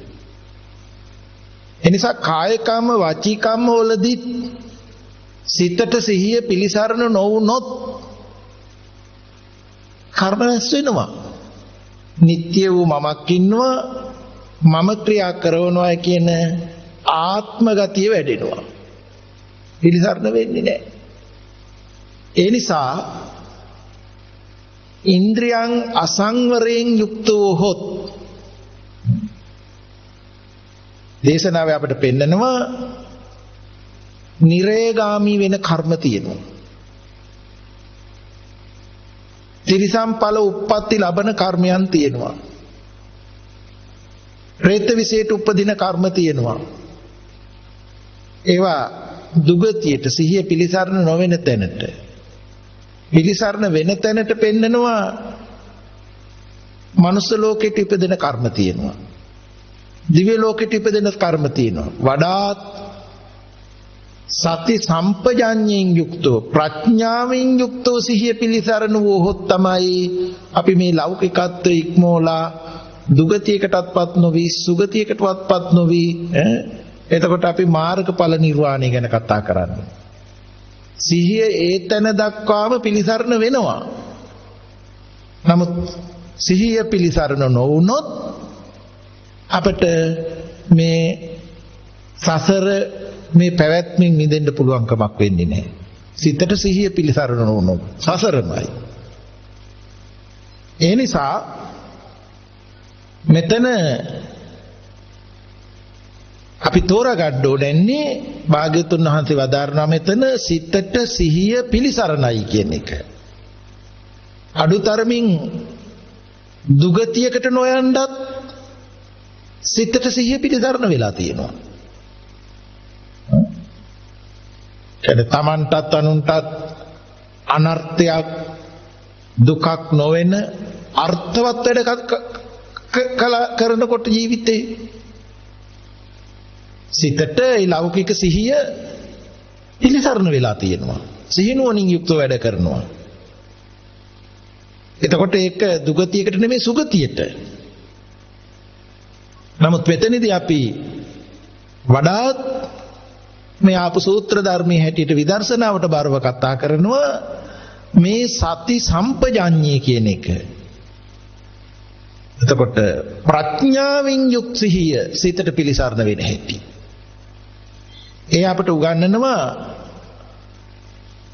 සංයුක්ත නිකායේ සති සම්පජාඤ්ඤ සූත්‍රයේහි.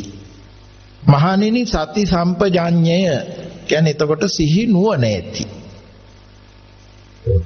සිතට සිහිය විතරක් නෙමෙයි නුවණත් එකතු කොට පිළිසරණ වෙන හැටි.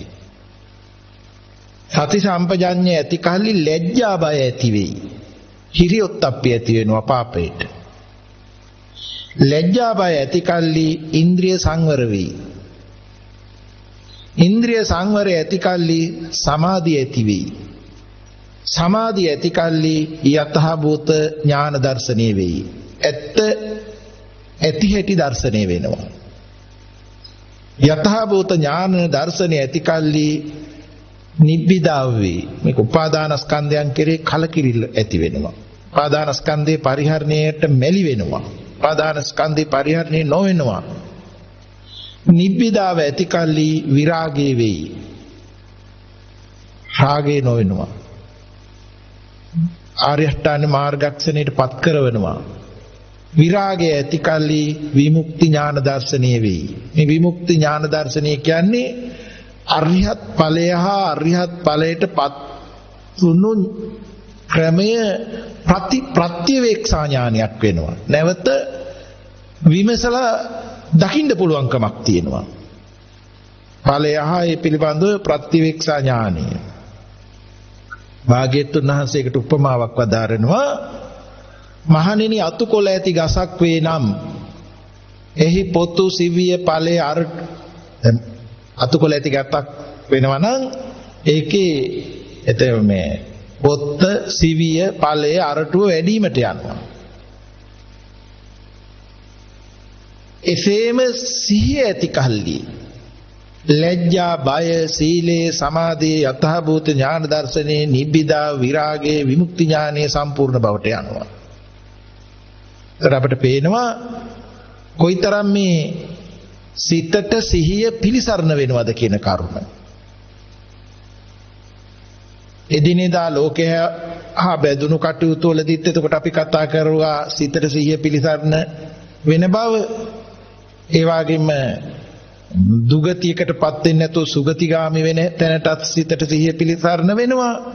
ඒක සති සම්පජාඤ්ඤයෙන් යුක්තව ප්‍රඥාවත් එන් යුක්තව සිහියක් සිතට එකතු වොත් ලෞකිකත්වයේ ඉක්මෝලා ලෝකෝත්තරේ දක්වාම සම්‍යක් ප්‍රඥාවෙන් යුක්ත සිහිය සිතට පිලිසරණ වෙනවා.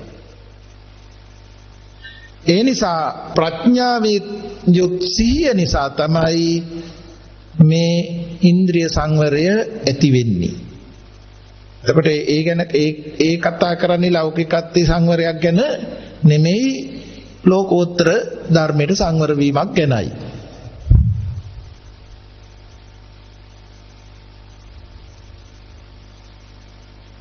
එතනදිත් අපි ආපහු බලන්න ඕනේ දැන් මේ සිතට සිහිය පිලිසරණ වෙන හැටි. මම එතන විස්තර කතා කරන්නේ නැහැ. ඉස්සරලා අපි කතා කරුවා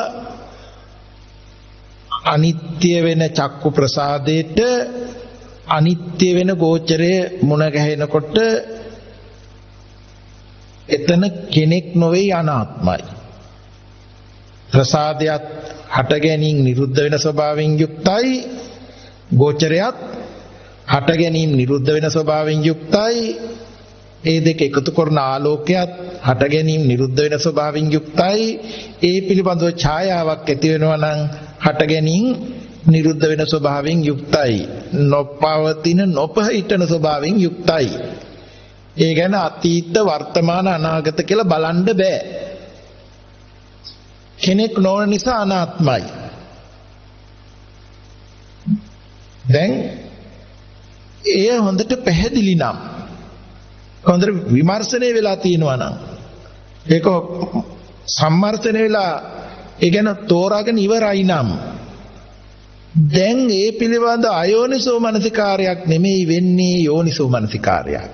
100ට නැගෙනකොටම ආරම්භයේදීම සිහිනුවණින් යුක්ත වෙනවා. අයෝනිසෝ මනසිකාරයක් ඇති වෙන්න ඉඩ එතන දුරු වෙලා තියෙනවා. මොකද බොහෝ ආර්යයක් හිත බලන්නෙක් ඉන්නවා බලන්න දෙයක් තියෙනවායි කියලා භාවිතා වෙච්ච නිසානේ අයෝනිසෝ මනසිකාර වෙන්නේ. දැන් මෙතන ආරම්භයේ පැහැදිලි වුණේ අනිත්‍යයි අනාත්මයි කියන කරුණ. ඒ නිසා යෝනිසෝ මනසිකාර වෙනවා. යෝනිසෝ මනසිකාර වෙනකොට විඥානේ පහළ වෙනවා. නමුත් විඥානයේ තුලමයි මේ පෙනීම හා පෙනෙන කාරණය. විඥානේ වස්තුවක් විදිහට පෙරලෙන්නේ නැහැ.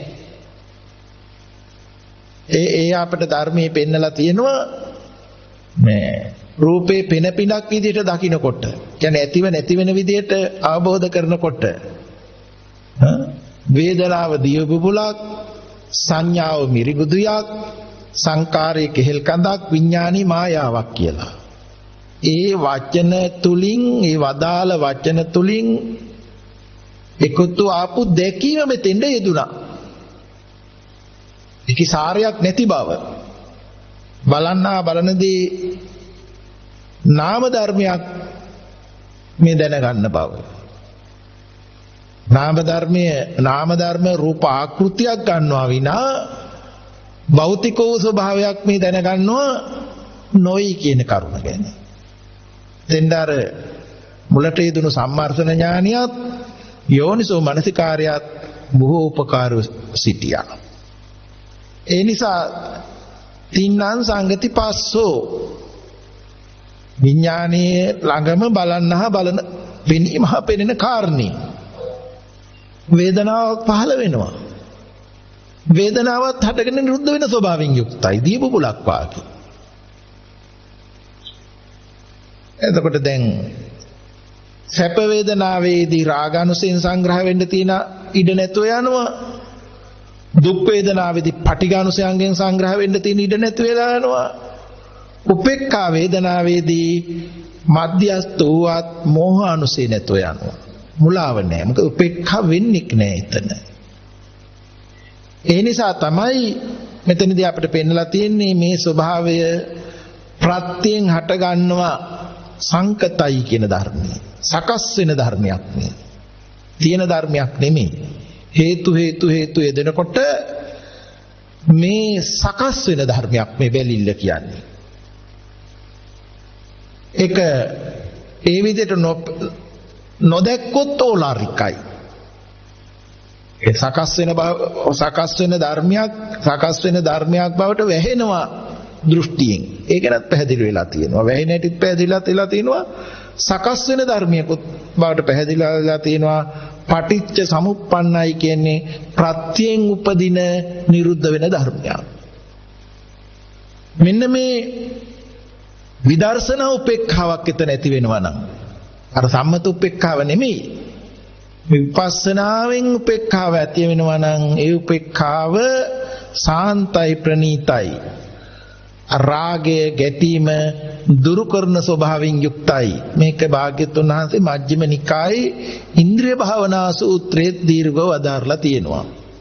ඒ ඉන්ද්‍රිය භාවනා සූත්‍රයේ උතෙන්ට පෙන්නලා තියෙනවා ඇස් ඇති පුරුෂයෙක් ඇස ඇරා පියාගන්නේද ඇස පියා ඇරගන්නේද එසේම උපන් මනාපය අමනාපය මනාපමනාපේ නිරුද්ධ වෙයි කියලා. එතකොට එතන බලන්න අර සිතට සිහිය ප්‍රඥාවෙත් යුත් සිහිය පිලිසරණ වෙන හැටි. දුගතියටත් නෑ සුගතියටත් නෑ නිර්වාණ අවබෝධයට යෙදෙන හැටි. විදර්ශනා ඥානයට යෙදෙන හැටි. මේ ආර්ය විනයෙහි අනුත්තරෝ ඉන්ද්‍රිය භාවනාවයයි කියනු ලැබී කියලා පෙන්නලා තියෙනවා.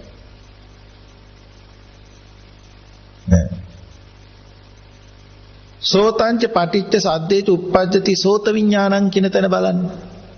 අපි මුලින් පැහැදිලි කළා මේ කම්පන ඇති වෙනවා. කම්පන කියන්නේ සතර මහා ධාතුවේ හට ගන්නවා නිරුද්ධ වෙනවා. ඒ කම්පන වලට අතීත අනාගත දෙකක් කියන්න බෑ. වර්තමානෙවත් පෙන්වන්න බෑ. මොකද හට ගැනීම තුළමයි නිරුද්ධ වීම. මේ අවකාශ ධාතුව තුල කම්පන ඇති වෙලා නිරුද්ධ වුණාට ඒවා ශබ්දයක් නෙමෙයි. ශබ්දය වෙන්න තවත් දැන ගැනීම ඇති වෙන්න තව හේතු වෙදෙන්න ඕනේ නේ.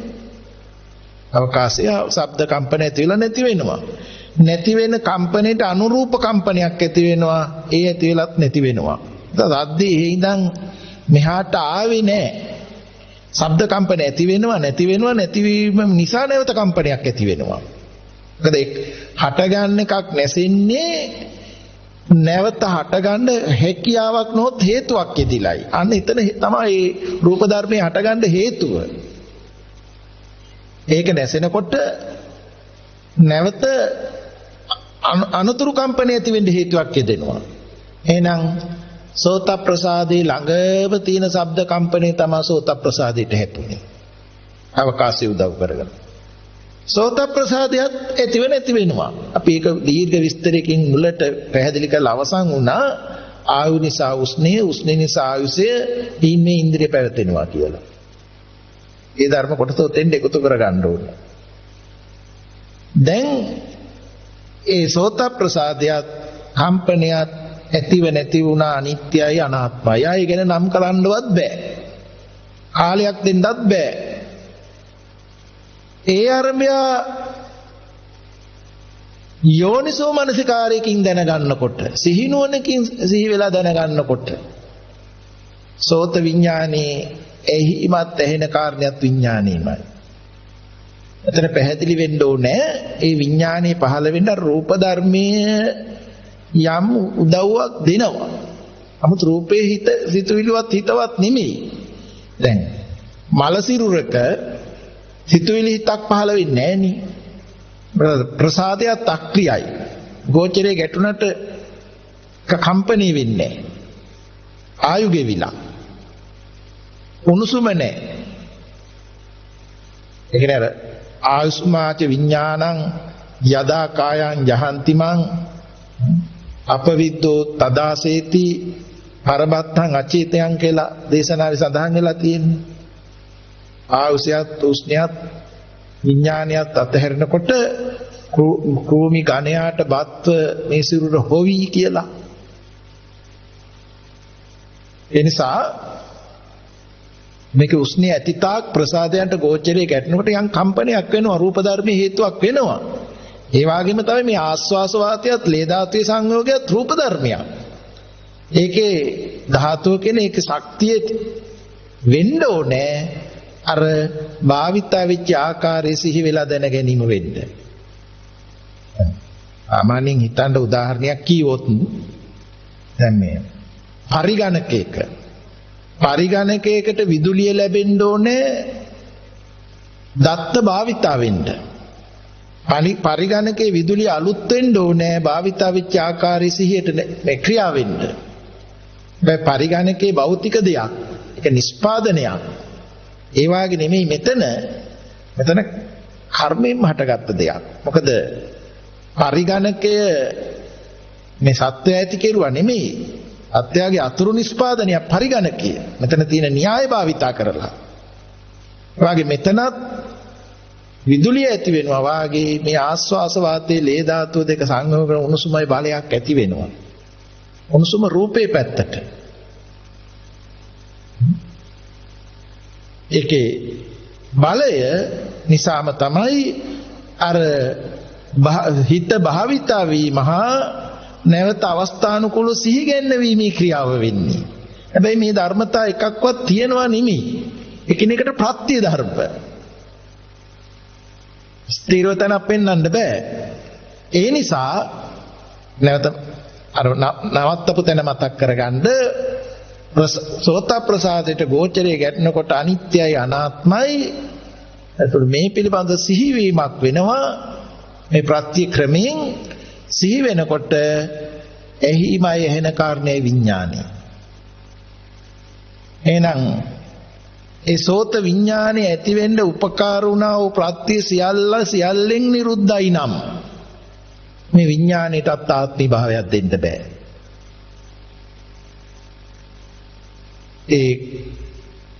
එහිම එහෙන කාරණේ විඥාන කියන කරුණු තුනේ එකතුව විඥානයේ තුල නම් ඒ කරුණු තුනම එහිමයි එහෙන කාරණේයි විඥානයයි. ඒකට එතනත් අනාත්මයි. හටගෙන නිරුද්ධ වෙන ස්වභාවයෙන් යුක්තයි. පස්සපච්චා වේදනාවත් අනාත්මයි.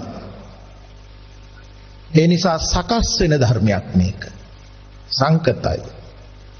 සකස් වෙන ධර්මයේ වැහුනොත් තම ඕලාරිකයි. මට සද්ද ඇහෙනවා කියන ධර්මතාවයටපත් වෙන්නේ. නමුත් මේ දෙපැත්ත පටිච්ච සමුප්පන්නව සිදුවෙන ස්වභාවය අපිට පැහැදිලි වෙන්න ඕනේ. ප්‍රත්‍යයෙන් හටගෙන නිරුද්ධ වෙන ස්වභාවය. එතකොට සිතට සෝත විඥාණයට සිහි නුවණ පිලිසරණ වෙලා තියෙනවා. ඒක අපිට පෙන්නනවා අර ඉන්ද්‍රිය භාවනා සූත්‍රයේදී යම් බලවත් පුරුෂයෙක් අසුර ගසන්නේද අසුර ගසනවා කියන එකට ඇඟිලි දෙක එකතු කරලා අසුර ගහන එකට එච්චර වෙලාවක් යන්නේ නැහනේ. අසුර ගසලා නැති වෙන්නේ. ඒ වාගේ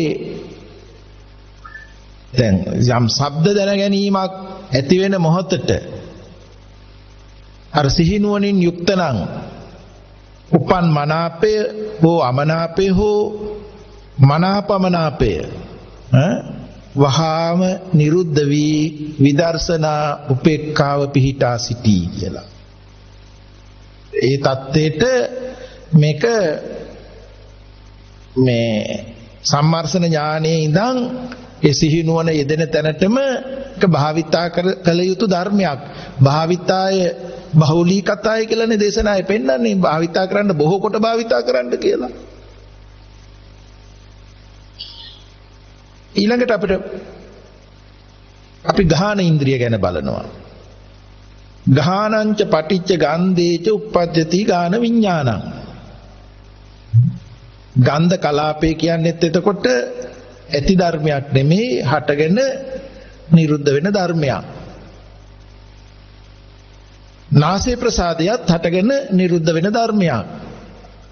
ඒක තල්ලු කරපු වායෝ ධාතුවත් හටගෙන නිරුද්ධ වෙන ධර්මයක්. අනිත්‍යයි අනාත්මයි. ඒ කියන්නේ පැහැදිලිකම නිසා යෝනිසෝ මනසිකාරය වෙනවා. සිහිනුවණින් යුක්තවයි මෙනෙහි වෙන්නේ. එහෙනම් ගඳ සුවඳ ගන්නා වූ ප්‍රධානත්වයයි ගඳ සුවඳයි විඥානයේ අවස්ථා තුනේ එකේ. ඒ ගාන විඥානයේ ඇති වෙන්න උපකාර වුණා වූ හේතු අනාත්ම නම් තනක් දිය නොහැකි නම් ගාන විඥානයත් අනාත්මයි. නම් තින්නම් සංගති පස්සෝ කරුණු තුනේ එකතුවත් අනාත්මයි. ඒ නිසාම වේදනාවත් අනාත්මයි. සකස් වෙන ධර්මයක්, ඕලාරික ධර්මයක්. ඒ බව දිහිනෝන නොයදුනොත් සකස් වෙන ධර්මයක් බවට තේරෙනකොට නිරුද්ධ වෙන ධර්මයක් බවට මේ පටිච්ච සමුප්පන්නයි ප්‍රත්‍යයෙන් හටගෙන නිරුද්ධ වෙනවා කියලා පැහැදිලි වෙනවා. ඒ අපට උපමාවකින් පෙන්නනවා යම්සේ මදක් නැඹුරු කළ නෙළුම් කොළෙහි කිසිදු දිය බිඳුවක් නොතැවර වේද, වහාම පෙරලී යන්නේද, ඒ වාගේ මේ යම් ගන්ධයක් නිසා මනාපයක් අමනාපයක් මනාපමනාපයක් උපදිනවා නම් විදර්ශනා ඥානීය පිහිටා වහාම නිරුද්ධ වී යනවා කියලා. එවැනි සිහි නුවණක් මේ ගන්ධයන්ගේදී යෙදෙන්න ඕනේ. සිහි නුවණින් එනකොට එහෙම ගන්ධයෙන්දී යෙදෙන්න ඕනේ. දැන් සාමාන්‍ය වෙතින් අපිට හිතේ මොකක් හරි දුඟදක් දැනෙනවා. එවනම් හරි මේ මල නම් හරිම සුවඳයි, මේ සුවඳ විලවුණු අරගේ නම් හරිම සුවඳයි කියලා ඒ මට්ටමින් නතර වෙනවා විනා ඒ සුවඳ ආග්‍රහණීය වුණු විදිය බලනවා අඩුයි. එතකොට අර ඕලාරික ධර්මයකට වැටෙනවා. කර්ම රැස් වෙන ධර්මයට වැටෙනවා. පැවැත්වෙන ධර්මයට වැටෙනවා. නමුත් සිහිනුවන යෙදෙනකොට ඒක කර්ම පුරාණ කර්මක් සේවෙන, නැවත රැස් නොවන, එතකොට මතු විපාකයට නොයදෙන මේ වර්තමාන අවස්ථාව පවා කෙනෙක් වශයෙන් නොගන්නා වූ ලෝකෝත්තර ධර්මයකට මේ සිතට සිහිනුවන පිහිට වෙනවා. ඊළඟට අපි දිව ගැන බලනවා. ජීවාංච පටිච්ච රසේත උප්පජ්ජති ජීවා විඥානං. දිවත් රසයත් නිසා ජීවා විඥානෙ උපදී. අපි මුලින් පැහැදිලි කරන්නේ මේ පැණි සීනි පැණි රහ නැහැ කියලා. එතන තියෙන්නේ පඨවි ආපෝ තේජෝ වායෝ වල සංයෝගයක්. ඒවා වෙනම තිබුණාට පැණි රහක කතාවක් නැහැ නේ. අපි කියන්නේ කොහොඹ තෙල් සංයෝගයක්. බෝතලේ තිබුණාට පැණි රහ නැහැනේ. ඒක සංයෝගයක් විතරයි. ඒ සංයෝගය අනිත්‍ය ධර්මයක්. කෙනෙක් නොවන ධර්මයක්. ජීවා ප්‍රසාදේ තැවරෙනවා. ජීවා ප්‍රසාදයට කර්මයෙන් අටක නිරුද්ධ වෙන ධර්මයක් මිසක් මේ රසයක් එතෙන්ට අදාළත් නැහැ. කොහොඹ තෙල් දිවේ තැවරෙනවා. දිවේ තැවරෙනකොට කටේ කෙලයකට උදව් වෙනවා. ඒ පිළිබඳ සිහිනුවන යෙදිලා තියෙනවා නම් මේ රස ගැනීමයි දැනීමේ ප්‍රධානත්වය රසයයි විඥානයයි කියන එක පහළ වූාට එතෙන්ද ද්‍රව්‍යමය සංකල්පයක් දෙන්න බෑ. නාම රූප ධර්මයක් මේ විඥානින් මේ දැනගන්නේ. නාම ධර්මයක් රූප ධර්මයක් කොට මේ දැනගන්නවා විනා වස්තු අනාත්මයි. ජීවත් රසයත් අනාත්මයි. ඒකේ ආකෘතියක් මේ පහළ වෙන්නේ. තින්නම් සංගති පස්සෝ කියනකොට ස්පර්ශයත් අනාත්මයි. ස්පර්ශය ඇති වෙන්න ප්‍රත්‍යුණු විඥානය අනාත්ම නම් විඥානය ඇති වෙන්න උදව් දුන්නු හේතු ධර්ම අනාත්ම නම් අනාත්ම වූ හේතු ධර්ම නිසා ආත්ම වූ විඥානයක් ඇති වෙන්න බෑ. ආත්ම කිව්වේ මේ රසයක් කියලා වස්තුවක් තියෙනවා, දෙයක් තියෙනවා, විඳින්නෙක් ඉන්නවා, වසඟෙහි පවත්තන්න හදනවා කියන එක. නමුත් සංයෝගයේ වෙනස ඇටියට පැණි රස තිත්ත දැනෙනවා. ඒ පසපච්ච වේදනා වෙනවා. වින්දනේ වුණාට මේ වින්දනේ කරන්නයි මෙතන නැති වෙලා ගිහින් තියෙන්නේ. වේදනාව අනාත්මයි. ප්‍රත්‍යයෙන් හටගෙන නිරුද්ධ වෙන ධර්මයක්. ඒ නිසා මොකද වෙන්නේ? අර තණ්හා උපාදාන භව කියන කොටස යන්නේ නැහැ. පුරාණ රැවටිල්ල සය වෙනවා, අලුතින් රැවටිල්ල තහවුරු නොවෙනවා. එතෙන්ට අතර යොදා ගන්න ඕනේ සකස් වෙන ධර්මයක්, ඒ වගේම පටිච්චසමුප්පන්න ධර්මයක් කියන එක. ඒක අපිට ඉන්ද්‍රිය භාවනා සූත්‍රයේදී පෙන්වන්නේ බලවත් පුරුෂයෙක් දීවාග කෙලපිඩක් රැස්කොට නිදුකින් නගන්නේද? කෙලපිඩක් ගහන්නේ. ඒකට එච්චර වෙලාවක් කාලයක් ගත වෙන්නේ නැහනේ. අන්නේ වාගේ රසය පිළිබඳව ජීවා විඥානය පිළිබඳව උපන් මනාපය අමනාපය මනාපමනාපය වහාම නිරුද්ධ වෙනවා. විදර්ශනා උපේක්ඛාව පිහිටා සිටිනවා කියලා. ඊළඟ අපි බලනවා කය ගැන. කායංච පටිච්ච පොට්ටබ්බේච උප්පජ්ජති කාය විඥානං. කයත් ස්පර්ශ රූපයක් නිසා කාය විඥානෙ උපදී. අපි පැහැදිලි කළා කාය ප්‍රසාදයට කයට වඩා රළු දෙයක්, ප්‍රසාදයට වඩා රළු දෙයක් හැපෙනවා කියලා. අපි මෙහෙම හිතන්න, මේ මහ පොළව කයේ හැපිලා තියෙනවා. කය දන්නේ නැහැ මහ පොළව හැපිලා තියෙනවා කියලා. මහ පොළව දන්නේ නැහැ කයේ හැපිලා තියෙනවා කියලා. මේ මහ පොළවත් කයත් වෙනත් වස්තු දෙකක් විදිහට අපි හිතුවට, කය කියන්නේ පඨවි ධාතු, ආපෝ ධාතු, තේජෝ ධාතු, වායෝ ධාතු කියන ධාතු හතරෙන් හටගත් දෙයක්. තද කරන ස්වභාවයත්, වැగిරෙන ස්වභාවයත්, ගලන ස්වභාවයත්, වායුමය ස්වභාවයත් කියන හතරෙන් හටගෙන නිරුද්ධ වෙන ධර්මයක්. මහ පොළොව කියන්නේ පඨවි ධාතු, ආපෝ ධාතු, තේජෝ ධාතු, වායෝ ධාතු කියන සතරමා ධාතුවෙන් හටගෙන නිරුද්ධ වෙන ධර්මයක්. ඇතැම් විටක මහ පොළොව නැසෙනකොට සංයෝගය වෙනස් වෙලා කය හැදෙනවා නේද? ඒ මහ පොළොවේ තියෙන දේවල් නැසිලානේ ගෙඩි මල් පළතුරු එම හටගන්නේ. ඒ දේවල් ආහාර කොට ගන්නකොට ඒ දේ නැසිලා තමයි කේස් ලෝම නියදත් සම්මස්නහර හටගන්නේ. කේස් ලෝම නියදත් සම්මස්නහර නැසිලා තමයි නැවත මහ පොළොව හටගන්නේ. එකක් නැසෙනකොට එකක් ඇති වෙනවා. ඒක නැසෙනකොට තව එකක් ඇති වෙනවා. අතීතයෙන් එන්නේ, අතීතයට පහු වෙන්නෙත් නැහැ, අනාගතයට යන්නෙත් නෑ. හට ගන්න තැනම එතන නැසෙනවා කාලයක් දෙන්නත් බෑ. මේ හැපෙන ස්වභාවයේ හැටියට එහෙමයි. අනිත්‍යයි අනාත්මයි. නමුත් මහ පොළොව උඩ වාඩි වෙලා ඉන්නවා කියන්නේ විඥානීය දැන ගැනීමයි. අනිත්‍ය අනාත්මය හොඳට වැඩිලා තියෙනවා නම් රූප ධර්මෙන් පටන් ගත්තී. යෝනිසෝ මනසිකාර්ය එතෙන්ද සිහිනුවණින් යුක්තව දැන ගැනීම වෙන්නේ විඥානීය පහළ වෙන්නේ. එතකොට පොළවත් කයත් විඥානීය නාම ධර්මයක් මේ රූප ධර්මයක් කොට දැනගෙන තියෙන්නේ. භෞතිකම වූ සුද්ධ රූප ධර්මය අනිත්‍යයි අනාත්මයි.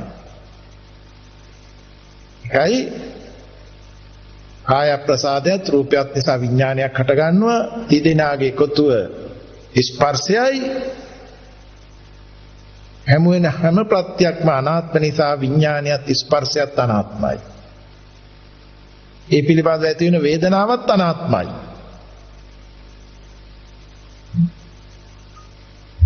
මම මහ පොළොව උඩ වාඩි වෙලා ඉන්නවා කියලා තරම අරගෙන ඉන්න ගතිය එතන පහවී යනවා. ගියක් ඇතුලේ හිටියත් කුඹරක හිටියත් වාහනයක වාඩි වෙලා හිටියත් අර වස්තු කොට ගන්න මත එතන අඩු වෙනවා සිහිනුවන යෙදෙනකොට. ඒක ඒ අවස්ථාවට මනසේ පහළ වෙන ලකුණක්. ආයු ශක්තිය ඇති තාක් මේ ප්‍රස්වාස ආස්වාසයෙන් ශක්තිය ලැබෙන තාක් මේ ක්‍රියාදාමය වෙනවා. ඒ ක්‍රියාදාමයේටම එතන ආයු ගෙවි යනවා. නිත්‍ය සුඛ ආත්ම කියන ගතිය එතන වැඩෙන්න ඉඩ නැතුව යනවා. මේ නිසා තමයි සිතට සිහිය පිලිසරණ වෙලා තියෙන්නේ. ඒ නිසා ඒ එදිනෙදා කය ක්‍රියා කරනකොට පවා කාය ප්‍රසාදයට යමක් හැපෙනකොට පවා මනාප උපදිනවා අමනාප උපදිනවා මනාප අමනාප උපදිනවා ඒවා එතන නිරුද්ධ වී යනවා. යම් උපේක්ඛාවක් තියෙනවා නම් ඒක විදර්ශනාව පිහිටනවා. අපට ප්‍රමාව දුන්නේ බලවත් පුරුෂයෙක් හැකුළු බාහුව දිගු කරන්නේද දිග් කරපු බාහුව හකුලන්නේද එපරිද්දෙම්ම උපන් සැප වේදනා දුක් වේදනා උපේක්ඛා වේදනා නිරුද්ධ වෙනවා විදර්ශනා උපේක්ඛාව පිහිටා සිටිනවා කියලා. ඊළඟ අපි මනස ගැන බලනවා. මනංච පටිච්ච ධම්මේච උප්පජ්ජති මනෝ විඥානං. මනසත් ධර්මයොත් නිසා මනෝ විඥානෙ උපදිනවා. එතෙන්වත් යොදනවා තින්නම් සංගති පස්සෝ පස්සපච්චා වේදනා. එතකොට ඒ ධර්මතාවයේ මනස පිළිබඳවත් දෙනවා. දැන් පංච ඉන්ද්‍රයන්ටම යොමු වුණොත් විනා දකින්නවා විනා දකින්න තියෙන දෙයක් තියෙනවා හින්දා යොමු වෙනවා නෙවෙයි. තියෙන හින්දා යොමු වෙනවා නෙමෙයි. මේ යොමු වීම මානසිකාර්ය වීම නිසායි දැනගැනිල්ල වෙන්නේ. දැනගැනිල්ල අනාත්මමයි. හේතුත් පලත් එකතුවම අනාත්මමයි. ඒ පිළිබඳව හොඳ වඩාත් සිහිනුවණින් වෙනකොට දැන් කතා කරන්න තියෙන්නේ මනස ගැනයි. මනස ගැනයි. ඒතර මනසට ධර්මයෝ ප්‍රත්‍ය වෙලා මනෝවිඤ්ඤාණය හට ගන්නවායි කියලා මෙතන පෙන්වුවේ. මම ඒ සිද්ධියට යම් ප්‍රායෝගික ක්‍රමයක් කියනවා මෙතන. තවදුරටත් වඩාත් වැඩින්න. විවේකීව නිදහසේ ආස්වාස ප්‍රස්වාස වාතයට සිහිය පිහිටවනවා. ඔන්න රූප ධර්මයෙන් පටන් ගත්තී. ආස්වාස රැල්ල ප්‍රසාදේ වදිනවා. නාසයේ කියන ප්‍රසාදේ වදිනවා. දැන් පැහැදිලි වෙලා තියෙනවානේ කයත් ගෝචරයත් අනිත්‍යයි අනාත්මයි කියලා. ඒ නිසා යම් දැනගැනීමක් වෙනවා නම් කාය විඥානයක් වෙනවා නම් කාය විඥානයත් උතන අනාත්මයි. ඒ කාය විඥාණයට යම් ස්පර්ශය දැනගැනීමේ ප්‍රධානත්වයෙන් යම් ස්පර්ශය ආකාරයක් දැනගන්නවා නම් ඒකත් අනාත්මයි. ඒක තමයි ඕලාරිකෝ කියන්නේ ආස්වාස දැන ගැනීම මුලින් නැහැ පස්සෙත් නැහැ කියලා. මොළ ආස්වාස කතාවක් නැහැ. ආස්වාස උනාට පස්සේ ආස්වාස කතාවකුත් නැහෙනි. ආස්වාස මොහත අනාත්මයි.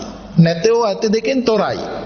ආරම්භේ රළුව භාවිතා කරන්නේ ටිකක් ඕලාරිකව. නමුත් මේක සිවුම් වෙනවා. මුලින් පැහැදිලි කරුවා ධර්ම පෙළින් ආස්වාසේ ප්‍රස්වාස වෙනවා නෙවෙයි කියලා. ආස්වාසේ නැති වෙලා උණුසුම සීතල එකතුව අලුතින් වාතයෙන් ක්‍රියා වෙලා නැසෙනවා කියලා පැහැදිලි කරුවානේ. ආස්වාසේ නිරුද්ධ බවට සාධකේ ප්‍රඥාට එකතු කරලා දුන්නේ. ප්‍රස්වාසය අලුතින් කාය ප්‍රසාදී නාසිකාග්‍රය හැපෙනකොට ප්‍රසාදයේ ගෝචරයේ හැපිලා එතන අනාත්මයි. ඒ නිසාම ප්‍රස්වාස වෙනවා කියන දැන ගැනීමත් අනාත්මයිනේ. මේ සිහිනුවණින් යුක්තව ආස්වාසය නිරුද්ධයි ප්‍රස්වාසය නිරුද්ධයි කියනකොට රූප වේදනා සංඥා සංකාර විඥාන කියන ස්කන්ධ පංචකයම උතන ඇතිව නැති වෙනවා. කාය විඥානයේ ආරම්භය. ප්‍රස්වාස වෙනකොටත් ස්කන්ධ පංචකයම ඇතිව නැති වෙන බවටයි දැකීම. නමුත් ආස්වාස වෙනවා ප්‍රස්වාස වෙනවා කියලා මනෝද්වාරිකව ඇති වෙන අරමුණකුත් එකතු වෙන යොතන යෙදෙන්නේ. ක්‍රමෙන් මේ සිහිනුවන එකඟ වෙන්න ඒ හැපෙන කොටස දැනීම අඩු වෙලා යනවා. සංසිඳී යනවා. දැන් පංච ඉන්ද්‍රයන්ටම යොමු වෙලා නැහැ. දැන් ඒ සිහිනුවන යෙදිලා තියෙන්නේ මනෝද්වාරිකවයි. මනස කියන්නේ භාවිතා වෙන සිහි වෙන කර්මයෙන් හටගත් හැකියාවක්. ඒ හැකියාවට දැන් ලැබිලා තියෙනවා මේ ඇතිව නැතිවීම ගැන බලන්න. මනෝද්වාරිකව පහළ වෙන ධර්මාරම්මණයත් ආස්වාස් ප්‍රස්වාස ආරම්මණයමයි. මනෝ විඥාණයෙන් දැනගන්නෙත් ඒ බවමයි. එතෙන්ද නැති අතීතයක් නූපන් අනාගතයක් එන්නේ ඉඩ නැහැ. මොකද භාවිතා කරපු පිළිවෙලක් තියෙනවා. අතීතේ නිරුද්ධ බවට පැහැදිලි වෙලා තියෙනවා. අනාගතේ නූපන් බවට පැහැදිලිලා තියෙනවා. මනෝද්වාරිකව පහළ වෙන්නේ ආස්වාස හෝ ප්‍රාස්වාස ආරම්මණයමයි මනෝ විඥාණය දැනගන්නේ. එහි හටගෙන නිරුද්ධ වෙන බවට සිහිනුවන ඉදිලා තියෙනවා.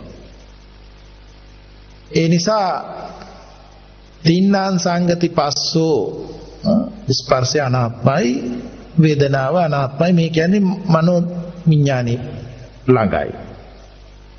දැන් කිසිම අරමුණක් අතීතෝ අනාගතෝ වර්තමානෝ කිසිම අරමුණක් තණ්හා උපාදාන භවය කියලා කර්ම රැස් වෙන්නේ නැහැ. හට ගැනීම නිරුද්ධ ස්වභාවය දැකීමෙන් හින්දා. එහෙනම් පෙර රැවටුණු දේවලුත් කර්මක් ඡය වෙනවා. මතුවට පවත්තන්න නොහැකි ගතියකුත් එතන අවබෝධ වුණා. ඒ නිසා එතන අපට ඉන්ද්‍රිය භාවනා සූත්‍රයේ උපමාවක් දීලා තියෙනවා. දැන් මේක සකස් වෙන ධර්මයක් වරදවා ගත්තොත් ඕලාරිකයි පටිච්චසමුප්පන්නයි කියන මේ ධර්මතා සිහි නුවණ ඔක්කොම එකතු වෙලා එනකොට බලවත් පුරුෂයෙක් දවසක් හොඳින් තැවුණු යකඩයකට හොඳට රත් වෙච්ච යකඩයකට දවසක් මුළුල්ලේම තැවිච්ච යකඩ තහඩුවකට දියෙමුදු දෙකක් තුනක් හෙලන්නේද? මොකද වෙන්නේ? වහාම ෂේ වෙනව නේද? හෙලන්නත් ඉස්සරලා. ඒ ජලබිඳු වහාම ෂේ වීමට යයි. ඒ වාගේ අර මනෝද්වාරිකව පහළ වෙන ආස්වාසෝ ප්‍රස්වාස ආරම්මණී පවා කාලයක් දෙන්න බෑ. අනාත්ම භවින් යුක්තයි. එතකොට මනාපමනාපේ පවත්තන්න බෑ. අරමුණු කෙරෙහි තියෙන විදර්ශනා උපේක්ෂාව පිහිසා සිටී. මේ ආර්ය විනෙහි අනුත්තර ඉන්ද්‍රිය භාවනාවයි මේ සිතට සම්‍යක් ප්‍රඥාවෙන් යුත් සිහිය පිළිසරණ වෙන්නා වූ ආකාරයයි. එතකොට අපිට සිතට සිහිය පිළිසරණයි කියන කරුණ මේ වෙලාවේදී තෝරා ගන්න. ඊළඟට උන්නාභ බ්‍රාහ්මණතුමා විමසනවා සත්‍යාපන බොහෝ ගෞතම කිං පටිසරණන්ති බවත් ගෞතමීනි සිහියට කුමක් පිළිසරණද? ඊළඟට මෙතන සිහි නුවණ කියලා. සිහියට කුමක් පිළිසරණද? භාග්‍යතුන් වහන්සේ වදාරනවා සත්‍යාකෝ බ්‍රාහමන විමුක්ති පටිසරණන්ති. බමුණ සිහියට විමුක්තිය පිළිසරණයි. විමුක්තිය කියන්නේ මිදුණා. එහෙම නැත්නම් අර ඒක නැවත වඩ ඉන්නවයි කියන කරුණකුත් නොවේයි මතන. මිදීම වුණා. සිහියට වඩා උසස්ව තත්යකටපත් වුණා, පිළිසරණ වුණා විමුක්තිය. සිහිනුවණින් යුත් ඉන්ද්‍රිය සංවරය යථා භූත ඥාන දර්ශනය ගෙන දෙනවා කියලා එතකොට අපිට පේනවා. පැහැදිලි. මේ යථා භූත ඥාන දර්ශනය නිසා කලකිරීම ගෙන දුන්නා. නිබ්බිදාව ගෙන දුන්නා. නිබ්බිදාව ඇතිකල්ලි විරාගය වුණා. විරාගය ඇතිකල්ලි විමුක්ති ඥාන දර්ශනය වෙනවා. අරියත් ඵලය හෝ ප්‍රතිවික්ෂා ඥානය. මේ අරියත් ඵලයට කියනවා අනபிසංකත විඥානීය කියලා. අරියත් ඵල සිතට අනபிසංකත විඥානීය කියන වචනයක් දීලා තියෙනවා. විමුක්තියයි පිළිසරණ උනේ. බ්‍රාහමණත මේ විමසනවා විමුක්තිය ආපන බොහෝ ගෝතම කිම් පටිසරණන්ති. බවත් ගෞතමිනි විමුක්තියට කුමක් පිළිසරණද? භාග්‍යතුන් වහන්සේ වදාරන්නේ විමුක්තියාකෝ බ්‍රාහමන නිබ්බානම් පටිසරණන්ති. බමුණ විමුක්තියට නිවන පිළිසරණයි. කොට මේ නිර්වාණ අවබෝධයෙන් කතාව අවසන් වෙන්න ඕනේ නෑනේ. නමුත් මේ උන්නාභ බ්‍රාහමණතුමා නැවත ප්‍රශ්නයක් අහනවා නිබ්බානපන බොහෝ ගෝතම කිම් පටිසරණන්ති. බවත් ගෞතමිනි නිවනට කුමක් පිළිසරණද? භාග්‍යතුන් වහන්සේ වදාළේ බමුණ ප්‍රශ්නය ඉක්මවා ගියේහිය. ප්‍රශ්නේ කෙලවරක් ගැනීමකට නොහැකිය. එතකොට ආයේ නැවත ආයේ පටිච්චිත විඥානයක් වෙනවනේ. ආයේ විඥානය පිහිටවන්න හදනවා ඉන් එහාට බැලුවොත් එහෙම. ඒ නිසා සංකත තත්යකට එනවා. ඒ නිසා ප්‍රශ්නේ කෙලවර ගැනීමට නොහැකි වී කියලා භාග්‍යතුන් වහන්සේ වදාරනවා. බමුණ නිවනට ඇතුළත් නිවන පිහිට කොට ඇති. නිවන කෙලවර කොට ඇති. බඹසර වෙසින්නේ ඇයි වදාලා මේ ආර්ය අෂ්ටාංග මාර්ගය සම්පූර්ණයි එතකොට. සෝවාන්, සකදාගාමි, අනාගාමි, අරිහත්. හිඟතුන්ගේ අනිකුත් ධර්ම දේශනාවලින් එතන එකතු කරගන්න සෝවාන් ඵලයට නම් සක්කාය දිට්ඨි විචිකිච්ඡා සීලබ්බත පරාමාස පහ වුණාට කාමරාග ව්‍යාපාදයන් පහ වුණා නෙමෙයි. සකදාගාමී වෙනකොට නැවත කාමරාග ව්‍යාපාදයන් තුනී වෙනවා. අනාගාමී වෙනකොට කාමරාග ව්‍යාපාදයන් නැවත නූපදින අන්දමකට සෙවුණා. රහත් ඵලයටපත් වෙනකොට රූප රාග, අරූප රාග, මාන උද්දච්ච විද්‍යාව දුරු වෙන්න ඕනේ.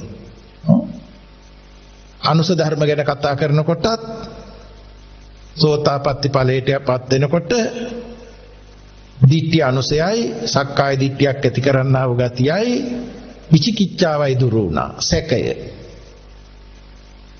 නමුත් උපාදානස්කන්ධේ පහළ වෙනවා.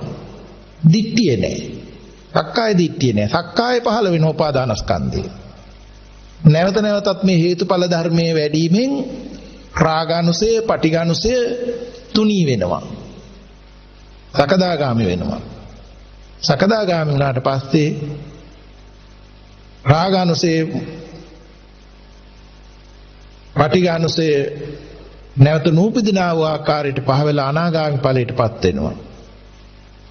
අනාගාමී තත්ත්වයේ සිට භව රාගානුසය, මානානුසය, අවිද්‍යානුසය පහ වෙලා රහත් ඵලයටපත් වෙනවා. තර නිවන පිහිට කොට තියෙනවා.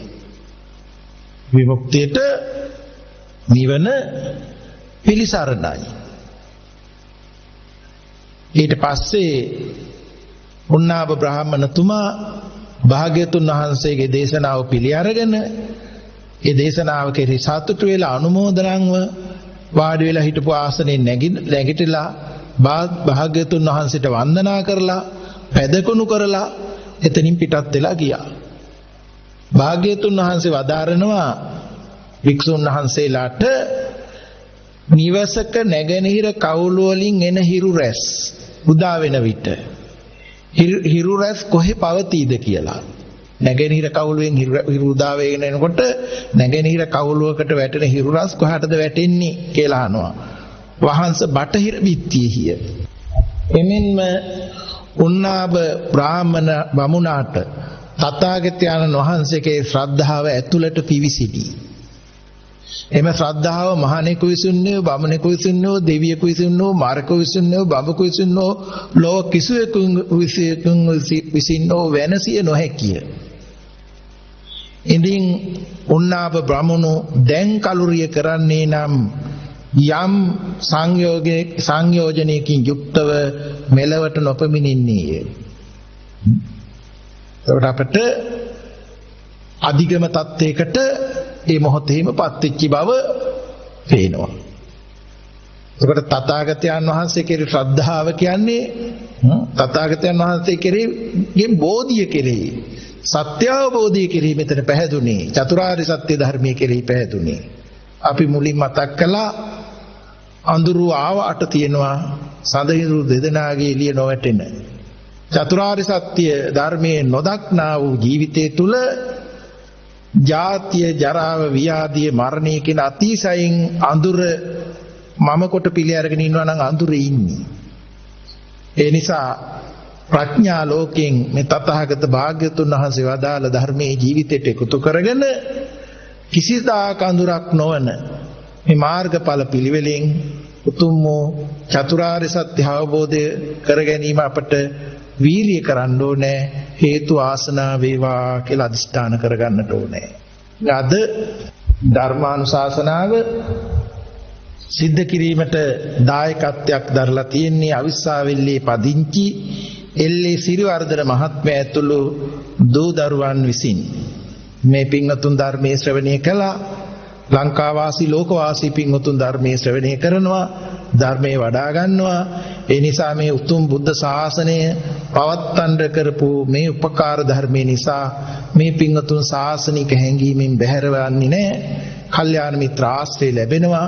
ඒ වගේම නැවත නැවත ප්‍රඥාව වඩා දියුණු කරගන්න අවස්ථාව සැලසෙනවා. මේ පින්වතුන්ට ඒ ජාති ජරා ව්‍යාධි මරණ නැත්තා උතුම් වූ නිර්වාණ අවබෝධය පිණිස හේතු ආසනා වේවා කියලා අදිෂ්ඨාන කරගන්න. ඒ වගේම මීට වසර 3මාරකට පෙර මියගිය ආර්.එම්. ලීලාවතී ආදරණීය මෑණියන්ට මේ පින් අනුමෝදන් කරන්න බලාපොරොත්තු වෙනවා. ඒ වගේම මේ මෑණියෝ ජීවත්ව ඉන්න කාලෙත් අපි දන්නවා බොහොම ශ්‍රද්ධාවන්ත ධර්මයට බොහොම ලැබි මෑණි කෙනෙක්. ඒ මෑණියන්ටත් මේ පින් අනුමෝදන් වෙලා ඉක්මන් භවයක උතුම් නිර්වාණ අවබෝධය පිණිස හේතු ආසනා වේවා කියලා අදහස් කරගන්න. ඒ වගේම ඒ දියණිය දූදරුවෝ පියතුමාටත් නිරෝගී සුවය දීර්ඝායුෂ මේ අවස්ථාවේදී ප්‍රාර්ථනා කර සිටිනවා. ඒ වගේම සියලුම ඥාතීන්ටත් ධර්ම දේශනාවට සවන් දෙන සියලුම සැමටත් ඒ වගේම දේශනා කරපු අපටත් සියලු දුක් දුරු කර නිර්වාණ අවබෝධයට හේතු ආසනා වේවායි ඒ මේ දායක පින්වත් පිරිස ප්‍රාර්ථනා කර සිටිනවා. මේ පින්වතුන්ගේ සියලු අදහස් ඒ ආකාරයෙන්ම සම්පූර්ණ කරගෙන උතුම් වූ නිර්වාණ අවබෝධය පිණිස හේතු ආසනා වේවා. විශේෂ කොට මේ ලංකාවටත් ලෝකයටත් පැවති ඇත්තව මේ වසංගත තත්ත්වය වහාම ත්‍රිවිධ රත්නයේ අනන්ත ගුණ තේජානුභාවයෙන් දුරු වේවා කියලා අපි අදිෂ්ඨාන කරමු. ඒ වගේම මේ විපතටපත් වුණු අයට විපුණ්‍යානුමෝදනා කරමු.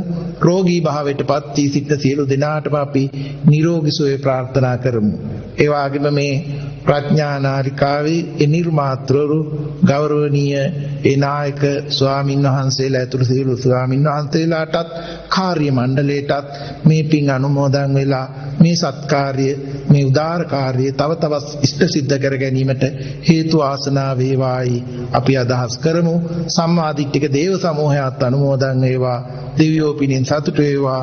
දෙවියෝ දුතුන් නිර්වාණ අවබෝධය සාක්ෂාත් කරගනිත්වා කියලා අපි දෙවියන්ටත් පින් අනුමෝදන් කරමු. ඒ වගේම සියලු දෙනාටම තෙරුවන් සරණයි.